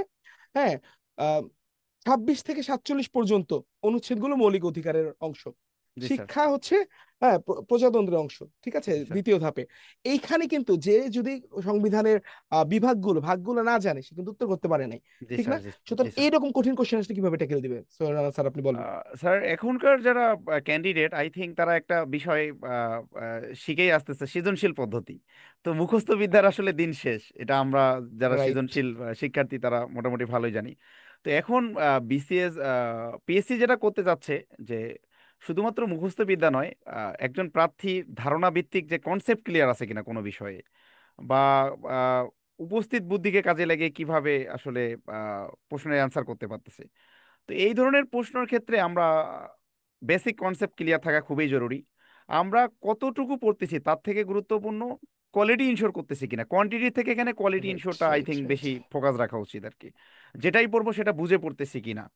আহ, আমরা অনেক বেশি পড়লাম, বাট আমরা হচ্ছে কোনো একটা বেসিক বিষয়ের কনসেপ্ট ক্লিয়ার না। আপনি যেটা এক্সাম্পল দিলেন আর কি, সংবিধানের যে হুম বিষয়টা। হুম তো এরকম বিভিন্ন বিষয় আছে নানাবিধ ইতিহাসের যে কোনো টপিকস যখন আমরা পড়তেছি, তো এটার আমরা কে আগে কে পরে, হ্যাঁ, সালের বিষয়টা, কার আগে কে, এই বিষয়টা হুম আমরা হুম ক্লিয়ারলি পড়তেছি কিনা, হুম শুধুমাত্র হুম কি আমরা শুধু মুখস্থ করতেছি, হুম নাকি ওই বিষয়টার উপরে আমাদের একবারে বেসিক যা প্রশ্ন আর কি, কনসেপ্টটা ক্লিয়ার আছে কিনা। কনসেপ্ট ক্লিয়ার থাকলে আপনার প্রশ্ন যেভাবেই হোক না কেন, অপশন হুম যে যত কঠিনই হোক না কেন, হুম আপনার এক্ষেত্রে ধারণা ভিত্তিক প্রশ্নের অ্যান্সার দিতে খুব বেশি অসুবিধা হুম। হবে না। আর এখানে মনে হয় একটু ভার্সিটির প্রিপারেশন নেওয়া দরকার। যেমন একবার একটা কোশ্চেন আসছিল যে সেন বংশের শেষ রাজাকে, জি যারা স্যার। গাইড বই পড়েছে সবাই চোখ বন্ধ করে লক্ষণ সেন দাগে আসছে। পরে জি স্যার। পরীক্ষার্থীরা বের হওয়ার পরে জানলো এটা হচ্ছে কেশব সেন। তাহলে জি বোঝা স্যার। যাচ্ছে বেসিক বইগুলো যদি পড়ে, ইতিহাসটা যদি একটু ডিপ ভাবে জানে, হ্যাঁ, তাহলে তার কাছে এই প্রশ্ন যত অ্যাডভান্স লেভেলই হোক না কেন, সেটা এটা ক্র্যাক করতে স্যার পারবে। স্বল্প সময়ে, যেহেতু আমরা প্রস্তুতি নিয়ে বলতেছি, আপনার সাথে আমি একমত। তবে স্যার রাইট। এখন যেটা করা যেতে পারে, হ্যাঁ হ্যাঁ, এইটা ফোর্টি ঠিক। সেভেন স্বল্প সময়ে তো এত ডিপ পড়া সম্ভব না। এখন আপনি জি কি স্যার। করবেন, আপনি একটু বলেন তো জি তাহলে। স্যার। এই ক্ষেত্রে স্যার অপশন টেস্ট একটা করা যেতে পারে স্যার। অপশন থেকে হুম আমরা যে সিস্টেম আছে, অপশন যে রং যে অপশনগুলো হবে, যেটা হুম। একেবারেই হবে না আর কি, সেটা আমরা বাদ দিয়ে তারপরে যে এলিমিনেশন অপশনগুলো, পদ্ধতিতে হ্যাঁ হ্যাঁ যাবে। স্যার, এটা হুম একটা আহ, আসলে উপস্থিত সময়ে করা যেতে পারে। আর হুম যদি খুবই এমন প্রশ্ন চলে এসেছে যেটা আসলেই আমরা ওই সময়ে কোনোভাবেই পারা সম্ভব হচ্ছে না, মেন্টালি আমরা আসলে প্রিপার না, সেক্ষেত্রে আই থিঙ্ক এটাকে স্কিপ করতেই আমি বলবো। মানে negative marking, negative negative marking avoid করা বেটার। অ্যাভয়েড করে জি স্যার। স্কিপ করুন। জি স্যার। জি sir. Okay, thank you so much Sohel Rana sir. Okay, এবার আপনি বলেন, ঠিক আছে, এই যে 1.5 মাস সময় কিভাবে টাইম ম্যানেজমেন্ট করে একজন রুটিন করে, হ্যাঁ, কিভাবে প্রস্তুতি নিতে পারে, মানে কত ঘন্টা পড়বে সে কি দিনে 18 ঘন্টা পড়বে? ওই যে আমরা অনেক গল্প শুনছি না, 18 ঘন্টা পড়ে বিসিএস ক্যাডার। হ্যাঁ, এখন 24 ঘন্টার মধ্যে কেমনে মানুষ 18 ঘন্টা পড়তে পারে, এটা আমার কাছে জাস্ট একটা আজগুবি গল্প মনে হয়। আপনার একটা ফিজিবল, হ্যাঁ, একটা টাইম ম্যানেজমেন্ট তাদের বলে দেন, কিভাবে জি পড়বে স্যার, তারা? এটা আসলে স্যার মানে এই যে প্রশ্নগুলা, এটা আসলে এক একজন প্রার্থীর জন্য একরকম পড়াশোনা। কারো পড়াশোনা আত্মস্থ হতে কম সময় লাগে, আবার কারো পড়াশোনা আত্মস্থ হতে বেশি সময় লাগে। আবার কারো পরিস্থিতি অনেক ভালো, কারো পরিস্থিতি হচ্ছে সেরকম ভালো প্রিপারেশন না। তো এটা প্রার্থী ভেদে আসলে স্যার পড়াশোনার যে সময়টা সময়টা ডিফারেন্ট হবে আর কি। তো যার পড়াশোনা খুব কম সময়ে আত্মস্থ করতে পারে তার জন্য কম সময়ই যথেষ্ট। আবার যার পড়াশোনা আত্মস্থ হতে অনেক বেশি সময় লাগে তার ক্ষেত্রে সময়টা অবশ্য ভিন্নতা হবে। আবার অনেকে চাকরির পাশাপাশি প্রিপারেশন নিচ্ছে তাদের ক্ষেত্রে আবার সময়টা ভিন্ন হবে। তো আমি এখানে স্যার যে বিষয়টা ফোকাস দেব, যে কত ঘন্টার থেকে আমি যে সময়টাই পড়তেছি এই সময়টা আসলে আমি ফোকাস ঠিক রেখে পড়তেছি কিনা এটা হুম, হুম। ইনশিওর করতে হবে। আমি 1 ঘন্টাই পড়তেছি বাট সেটা আমি আসলে কোয়ালিটি ইনশিওর করতেছি, কোয়ান্টিটি না। আমি 10 ঘন্টা বললাম বাট আমি ওইভাবে কোয়ালিটি ইনশিওর করতে পারলাম না, তাহলে এটার আমি খুব বেশি ইফেক্টিভনেস দেখি না আর কি। তো সেক্ষেত্রে কোয়ালিটি ইনশিওর করতে হবে। আর হচ্ছে স্যার এটা আমাদের যে সময় যেমন চাকরি প্রার্থী বা বিভিন্ন সমস্যা থাকে অসুবিধা থাকে, এই সবগুলা বিষয়কে আমলে নিয়ে আমাদের রুটিনটা সাজাতে হবে যাতে করে আমরা প্র্যাকটিক্যালি এটা ইমপ্লিমেন্ট করতে পারি। আরেকটা বিষয় আমি বলবো স্যার এখানে, দৈনিক 15-20 ঘন্টার থেকে গুরুত্বপূর্ণ হচ্ছে নিয়মিত কন্টিনিউ করা আর কি। তো এখানে যদি কন্টিনিউটি আমরা রাখতে না পারি তাহলে আসলে একদিনে 20 ঘন্টা বললাম পরের দিনে আমি কিছুই বললাম না, এটার আসলে খুব বেশি ফিডব্যাক আমি বলবো না যে থাকতে পারে আর কি। আচ্ছা, তাহলে আপনি বলছেন যারা চাকরি করছে তাদের একরকম রুটিন হবে, যারা কোনো জবে নেই তারা একরকম রুটিন করবে। জি এখন স্যার। আমি একটু আপনার কথা থেকে আসি, যারা চাকরি করছে বা আমাদের জেনেসিস বিসিএস বিসিএস এর একটা বড় অংশ, হ্যাঁ, ডাক্তারদের আর আমরা সার্ভিস দিয়ে থাকি, ঠিক আছে, ডাক্তাররা আমাদের একটা খুব বড় স্টেক হোল্ডার। এখন তারা তো বিভিন্ন পোস্ট গ্রাজুয়েশন ডিগ্রিতে, হ্যাঁ, অ্যাটাচড আছে। তারা কিভাবে প্রিপারেশন নিতে পারে সোহেল? তারা কি পিলি ক্র্যাক করতে পারবে না, মানে পাশ করতে পারবে না? অবশ্যই অবশ্যই স্যার, কেন পারবে না স্যার, থ্যাংক ডাক্তাররা ইউ। তো অবশ্যই পারবে স্যার এবং ভালো করবে। বিগত সময়ে যদি আমরা ফলাফলে দেখি তাদের তো অবস্থান খুবই ভালো। তো সেক্ষেত্রে স্যার তাদের যে আদার্স যে ডিউটিস বা আদার্স যে রেসপন্সিবিলিটি আছে এর বাইরে যে সময়টা পাচ্ছে এই সময়টাকে প্রপারলি ইউটিলাইজ করার একটা মানসিক বিষয় থাকে, মানসিক প্রস্তুতি রাখতে হবে যে যে পরিস্থিতি থাক না কেন আমি প্রতিদিনে যাতে করে আমার এই সময়টা আমার যে টপিকস ভেদে আর কি এই টপিকসগুলো আমাকে কাভার করতে হবে আমি যেখানেই থাকি না কেন। আর বর্তমান সময়ে তো স্যার আমাদের অনলাইন যে একটা অনলাইন যে একটা অ্যাডভান্সমেন্ট যে অপরচুনিটি আমাদের ক্রিয়েট করছে, এখন তো আমরা রাইট, মোবাইলের রাইট। মাধ্যমে পিডিএফ এর মাধ্যমে অনেক কিছু পড়তে পারি বা হুম, মোবাইলেও হুম। আমরা বিভিন্ন সুবিধা পাচ্ছি। তো আমরা যে পরিস্থিতিতেই আমরা মেডিকেলে থাকি বা যে কোনো মুহূর্তে থাকি, যে আমাদের ফ্রি সময়টা বের হচ্ছে তখনই আমরা এটাকে যদি ইউটিলাইজ করতে পারি তাহলে একজন চাকরিজীবীর পক্ষে আসলে ক্র্যাক করা সম্ভব, যেটা আমি নিজেও করেছিলাম স্যার। তাহলে এই 45 দিনকে টপিক অনুযায়ী ভাগ করে ফেলতে পারে তারা। জি হ্যাঁ, স্যার। বিভিন্ন জি স্যার। টপিকে ভাগ করে যে এই এই দিনে আমি এই জিনিসগুলো শেষ করব। জি স্যার। জি হ্যাঁ, স্যার। জি স্যার। জি একেবারে স্যার। 45 দিন ধরলে তো আমরা এজ 40 দিন ধরুক আর 5 দিন রাখুক র্যান্ডম রিভিশনের জন্য, তাহলে মোটামুটি, হ্যাঁ, পুরো সিলেবাসটাই তারা কভার করে ফেলতে পারবে। জি ঠিক জি। না? টপিক অনুযায়ী ভাগ করে। টপিকসেই হবে আমাদের রুটিনের মূল বিষয়, ঘন্টা নয়, রাইট। কত ঘন্টা নয়। টপিকস ভেদে আমার এক্স্যাক্টলি। শেষ করতে যদি 3 ঘন্টা লাগে 3 ঘন্টা পড়বো, 4 ঘন্টা লাগলে 4 ঘন্টা পড়বো। রাইট। এই বিষয়টা ফোকাস তাহলে রাখা উচিত। টপিক খুবই গুরুত্বপূর্ণ। থ্যাংক জি you G. So much Sohel Rana sir, খুব চমৎকার করে বললেন। আশা করি আমাদের প্রিলিমিনারি এক্সপিরিয়েন্স যারা আছে জেনেসিস বিসিএস এর, তাদের জন্য এই জিনিসগুলো একটা খুবই সুন্দর ওষুধের মতো, হ্যাঁ, কাজ করবে। ওকে, ইনশাআল্লাহ। এবার ইনশাল্লাহ। এবার হচ্ছে আমাদের জিজ্ঞাসা 8। 45 দিনের মধ্যে অনেকে আছে নোট ফ্রিক থাকে, খালি নোট করে সারাদিন, বড় বড় নোট করে, হ্যাঁ, এই নোট তৈরি করা উচিত নাকি যে কোনো একটা বই ধরে বা যে কোনো কিছু একটাকে বেস করে রিভিশন দেওয়া উচিত বা পড়া উচিত? কিভাবে কি করবে তারা? আর যারা এর আগে নোট করা হয়নি বা নতুন ভাবে নোট করার তো কোনোভাবেই সুযোগ আমি দেখি না স্যার এখানে। আচ্ছা, কারণ আচ্ছা। 45 ডে হচ্ছে খুবই একটা স্বল্প সময়। ছোট এই সময়। স্বল্প সময়ে অবশ্যই নোটের মতো একটা মহা যে দীর্ঘ সময়ব্যাপী যে কাজ এখানে যাওয়াই উচিত না, কখনোই এই স্টেপ নেওয়া উচিত না, এটা একটা ভুল পদক্ষেপ হতে পারে। একজন প্রার্থীর জন্য বিপর্যয় নেমে আসতে পারে যদি সে কোনো একটা বিষয়, কারণ আমরা যদি নোট করি তাহলে আমরা একটা সাবজেক্টেই তো কভার করা সম্ভব না আই থিঙ্ক, হুম বাকি হুম হুম হুম বিষয়গুলা তখন অনেক বেশি উপেক্ষিত থেকে যাবে। হুম। এক্ষেত্রে স্যার নোট অবশ্যই করবে, মাইক্রো নোট করতে পারে কোনো একটা রাইট। টপিক্সের যে একবারে যে বিষয়গুলো কনফিউজিং সে প্রশ্নগুলো মাইক্রো নোট আকারে রাখতে মানে পারে। ছোট ছোট ওকে, আকারে, হ্যাঁ ছোট হ্যাঁ ছোট তারা আকারে। টুকে রাখবে জি স্যার, খাতার মধ্যে, জি স্যার, অল্প অল্প টুকে রাখতে পারে, তথ্যগুলা। জি জি জি, হ্যাঁ এই অল্প জিনিসটা করে মানে রাখতে পারে। পড়তেছে, হালকা হালকা ভাবে লিখে রাখলো, কিন্তু যে ফার্স্ট ভাবে নোট করা, হ্যাঁ জি জি জাতিসংঘ ধরলাম, জাতিসংঘের একেবারে জন্ম থেকে, হ্যাঁ আর্কিবোল্ড মেকলিস সনদ লিখলো, সব জি লেখা শুরু করলাম, জি জি। কোনো দরকার নাই। আপনারা না যে না কোনো না, বই ধরেন, নিঃসন্দেহে। শিট ধরেন, হ্যাঁ জি যে কোনো স্লাইড পিডিএফ যা পান সেগুলো পড়েন, আর ছোট ছোট আকারে নোট করে ফেলেন, ঠিক আছে? জি জি যেটাকে জি খুব সুন্দর একটা নাম দিয়েছে, মাইক্রো নোট। টার্মটা আমার খুব ভালো লেগেছে স্যার, ধন্যবাদ। জি স্যার, থ্যাংক ইউ স্যার। আচ্ছা, পরের প্রশ্ন জিজ্ঞাসা নয়, যেসব বিষয়ে প্রার্থীরা দুর্বল, ঠিক আছে, 45 দিনে কি এটা মানে তারা এটা করতে পারে, এটা অলরেডি বলেছেন, তো আরেকবার বলে দেন। হ্যাঁ, স্ট্রং আহ, সাবজেক্ট আর উইক সাবজেক্ট গুলোতে কিভাবে জি ট্যাকেল স্যার, করবে তারা? এখানে যে সমস্ত প্রার্থী যে বিষয়ে অবস্থান ভালো, স্ট্রং আছে, স্ট্রেংথ আছে তাদের, সেই বিষয়গুলোতে অবশ্যই কোনোভাবেই যাতে করে ভুল না হয় অ্যাকুরেসিটা নিশ্চিত করার জন্য সর্বোচ্চ রাইট। প্রচেষ্টা করতে হবে। রাইট। আর দুর্বলতার জায়গা তো অনেকগুলা থাকতে পারে, একেবারেই দুর্বল, মাঝামাঝি দুর্বল। তো এটাকে আইডেন্টিফাই করতে হবে। ফার্স্ট অফ অল আমাদের প্রবলেমগুলো আইডেন্টিফাই করতে হবে যে আমি হুম আসলে কি এটাতে একেবারেই দুর্বল, এটাতে হুম আমি হুম সময় দিলে কি আসলে রিকভার করা সম্ভব কিনা, হুম হুম এবং হুম। 45 দিনে সেটা সম্ভব কিনা, এটা আমাদের একটু আইডেন্টিফাই করতে হবে। Right. তো যদি দেখা যাচ্ছে একজন প্রার্থী তো অবশ্যই সে তার নিজের দুর্বলতা সফলতা বুঝতে পারে, এবং হ্যাঁ। এটাও বুঝতে পারে যে 45 দিনে সে পারবে কিনা। এই সক্ষমতাটাকে যাচাই করেই যদি একেবারেই অসম্ভব হয়ে যায় 45 ডেতে এই প্রবলেমগুলো সলভ করা, তাহলে হুম আই হুম থিঙ্ক ওগুলোকে স্কিপ করাই বেটার হবে, প্রার্থীর হুম জন্য বুদ্ধিমানের কাজ হবে। হুম আর যেগুলো হচ্ছে প্রার্থী চেষ্টা করলে দুর্বলতা কাটিয়ে উঠতে পারবে, সেই বিষয়গুলোতে ফোকাস দেওয়া যেতে পারে। তবে নিঃসন্দেহে এটা যে বিষয়গুলোতে প্রার্থীর স্ট্যান্ডার্ড আছে সেগুলা সম্পূর্ণ করার আগে নয়, সেগুলো সম্পূর্ণ করার পরেই কেবলমাত্র হুম দুর্বল বিষয়গুলোতে আমাদের হিট করতে হবে। হুম।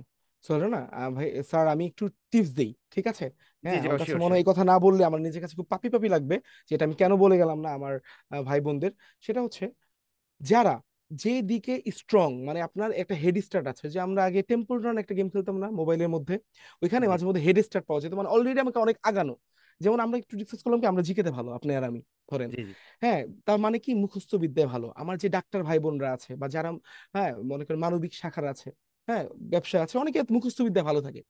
জি মুখস্থ টাইপের যে জিনিসগুলা সেগুলো আপনি খুব ভালো করে কভার করে ফেলুন, যে আমি এইখান থেকে পৃথিবী নাম, হ্যাঁ চাঁদ হয়ে যাক, সূর্য হয়ে যাক, আমি এখান থেকে নাম্বার তুলে আসবো।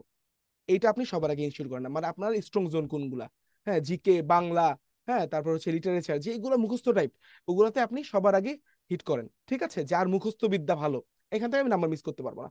যে আবার রিজনিং এ ভালো, ম্যাথে ভালো, হ্যাঁ ঠিক আছে, তারা কি করবেন, সায়েন্স ম্যাথে অবশ্যই, আমি জিকে 2টা কম পারলাম, আমি ম্যাথে যেন একটা কম না পারি।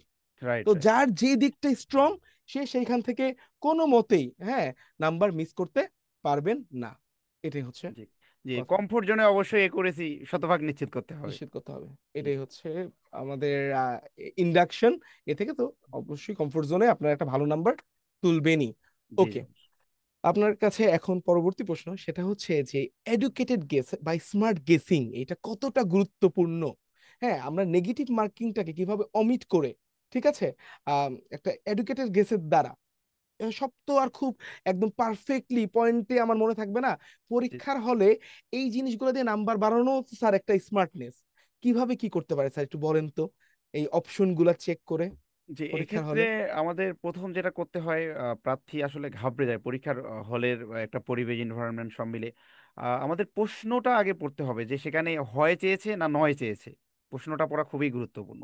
দেন হচ্ছে আমি অপশন বলবো। অপশন অনেক সময় দেখা যাচ্ছে আমরা সরাসরি উত্তরে যেতে পারছি না, সেক্ষেত্রে হুম আমাদের অবশ্যই এডুকেটেড গেস যেটা অপশন টেস্ট করতে হবে।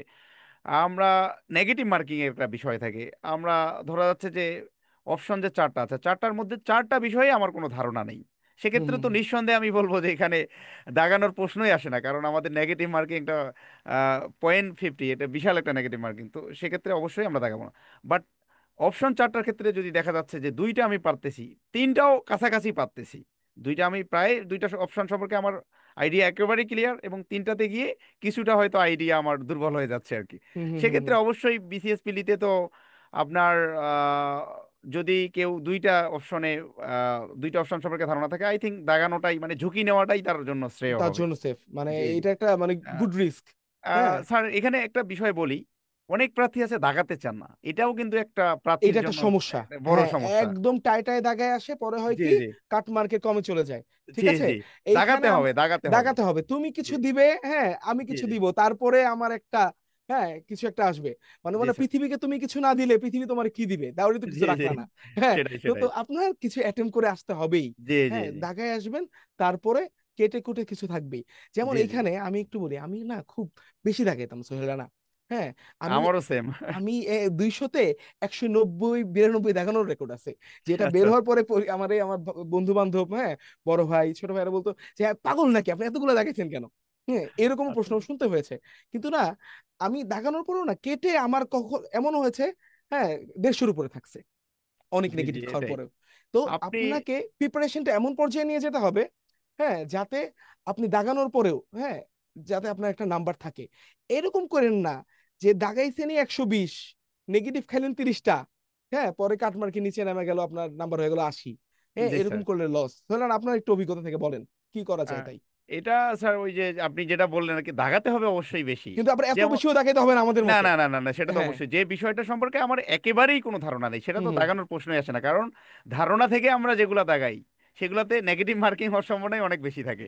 এটা এমন না যে আপনি একটা বিষয় জানেন না দাগালেন সেটা হওয়ার চান্স অনেক বেশি। এটা হুম হয় না, এটা হুম মানে হুম বিসিএস এ হয় না। আহ, তো সেক্ষেত্রে আমি বলবো যে বিষয়ে অপশন, যেটা বললাম এডুকেটেড গেস, ধরেন অপশন আপনি কিছু পাচ্ছেন, কিছু প্রশ্ন মনে হচ্ছে 50-50% যদি মনে হয়, সেক্ষেত্রে দাগাটাই মনে হয় বুদ্ধিমানের কাজ হবে। তো হুম 10টা প্রশ্ন দেখে যদি আপনার 5টা কারেক্ট হয় এবং 5টা ভুল হয়, তারপর আপনি দেখেন যে আপনি তো নাম্বার পাচ্ছেন, মাইনাস মার্কিং মাইনাস করে আপনি একটা নাম্বার হুম অ্যাড হচ্ছে আপনার, বাট হুম আপনি হুম 10টাই দেখালেন না, তাহলে তো কিচ্ছু পাচ্ছেন না আপনি, 10 হুম। নাম্বারেই শেষ আপনার। তাহলে এইরকম মানে আমাকে ইমপ্রুভাইজ করতে হবে পরীক্ষার হলে, জি যে জি আমার প্রশ্নটা কেমন হলো, জি এখন জি এই প্রশ্নে, হ্যাঁ আমার এখন দাগানো বেশি উচিত না কম দাগানো উচিত, প্রশ্নের একটা প্যাটার্ন দেখে, হ্যাঁ আমার সেক্ষেত্রে স্যার আমি মোটামুটি। বলবো যে বিভিন্ন ব্যাকগ্রাউন্ড, যেমন সায়েন্স ব্যাকগ্রাউন্ডে যারা, তারা ম্যাথ এবং বিজ্ঞানের প্রশ্ন যত কঠিন হোক না কেন তারা হুম, এটাতে একটা ঝুঁকি নিতে পারে। Right right. তেমনি ভাবে হচ্ছে যারা নন সায়েন্স ব্যাকগ্রাউন্ড, তারা অবশ্যই এই বিষয়গুলোতে ঝুঁকি নেওয়া যাবে না, হুম সায়েন্স হুম আইসিটি এবং ম্যাথমেটিক্সে। তারা আবার হুম ঝুঁকি নিতে পারে আপনার বাংলাদেশ বিষয়াবলী, সাধারণ হুম জ্ঞানের হুম যে অংশটা, রাইট আন্তর্জাতিক রাইট। বিষয়াবলী, হুম হুম অন্যান্য হুম বিষয়ে যেটা তাদের কমফোর্ট জোন। হুম হুম হুম হুম। কারণ তো আমাদের কমফোর্ট জোনে আমরা খুব কমই ভুল হতে পারে আর কি, তো গেস এক করতে। একজনের কমফোর্ট জোন অনুযায়ী তার এইভাবে দাগানোটা উচিত জি জি অবশ্যই। বলে আপনি মনে করেন। তো আর এটাই সুন্দর চমৎকার উত্তর দিলেন। ওকে, এবার হচ্ছে একটা খুব সুন্দর কোশ্চেন, প্রশ্ন, নন সায়েন্স ব্যাকগ্রাউন্ড যারা আছে, ঠিক আছে, তাদের জন্য। আমাদের তো শুধু এক্সপেরিয়েন্সটা সবাই সায়েন্স এরকম না, নন সায়েন্সেরও তো আছে। জি জি তাদের জন্য প্রশ্নটা হচ্ছে, এই নন সায়েন্স ব্যাকগ্রাউন্ড থাকা সত্ত্বেও, হ্যাঁ খুব সীমিত সময় কিভাবে একজন আর্টসের মানুষ বা কমার্সের যে আছে, হ্যাঁ সে গণিত বিজ্ঞান আর কম্পিউটারের জন্য একটা কার্যকর প্রস্তুতি নিতে পারে, ঠিক আছে, যেটা একটা শক্ত ভিত্তি গড়ে তুলবে। জি জি অবশ্যই স্যার। এখানে ওই প্রথম যে কথাটা বলেছিলাম যে Jack of all master of non, সব বিষয়ে আমাদের একটু ধারণা রাখতে হবে, সব বিষয়ে আমাদের নাম্বার পেতে হবে।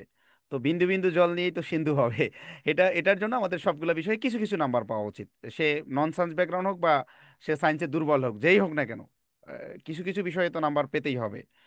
তো সেক্ষেত্রে স্যার আহ, ওই আবারও একই কথা বলতে হয় যে প্রিভিয়াস প্রশ্ন অ্যানালাইসিস অ্যানালাইসিস করে যে বিষয়গুলো মোস্ট ইম্পর্টেন্ট টপিকস, সেই বিষয়গুলোতে আমাদের হিট করা উচিত।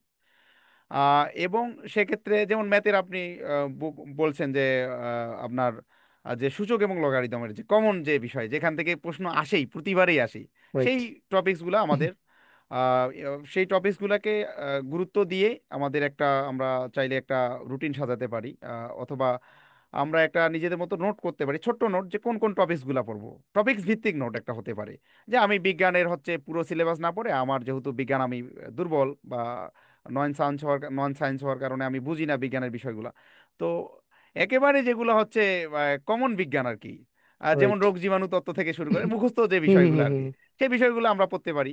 একই হুম সাথে হুম কম্পিউটারেরও যে একবারে সহজ বিষয় যেগুলা, হুম। যেগুলাতে আসলে বোঝার কিছু নাই ওইভাবে, জাস্ট একদম মুখস্থ মুখস্থই আমি বিদ্যা। বলবো। জি জি হ্যাঁ জি, ওই টাইপ। এই বিষয়গুলাই আই থিঙ্ক যে বেশি ফোকাস দেওয়া উচিত। Right right. একই সাথে হচ্ছে স্যার এখানে আরেকটা বিষয় বলবো, বিজ্ঞান এবং কম্পিউটারের ক্ষেত্রে যেটা আসে সাম্প্রতিক দুই দুই দুই থেকে চারটা প্রশ্ন আসে, হুম হুম সাম্প্রতিক হুম যে বিভিন্ন উদ্ভাবন থেকে শুরু হুম। করে। মঙ্গল গ্রহে কোন ই হ্যাঁ পাঠাইলো, উপগ্রহ, হ্যাঁ হ্যাঁ হ্যাঁ এই হ্যাঁ, যে এই স্যাটেলাইট পাঠাইলো, এটা বিষয়টাও কিন্তু একটা একদম সাধারণ জিনিসগুলো আসে। জ্ঞানেরই আপনি পার্ট বলতে পারেন আর রাইট কি। রাইট। হ্যাঁ, এই বিষয়টাও ক্র্যাক করা যেতে পারে আর কি, তাহলে আমাদের যে আমার আঠারো কাছে না নাম্বার প্রশ্ন। সোহেল রানা জানেন বিজ্ঞানের অনেক পার্ট না সাধারণ জ্ঞানের মতোই লাগতো।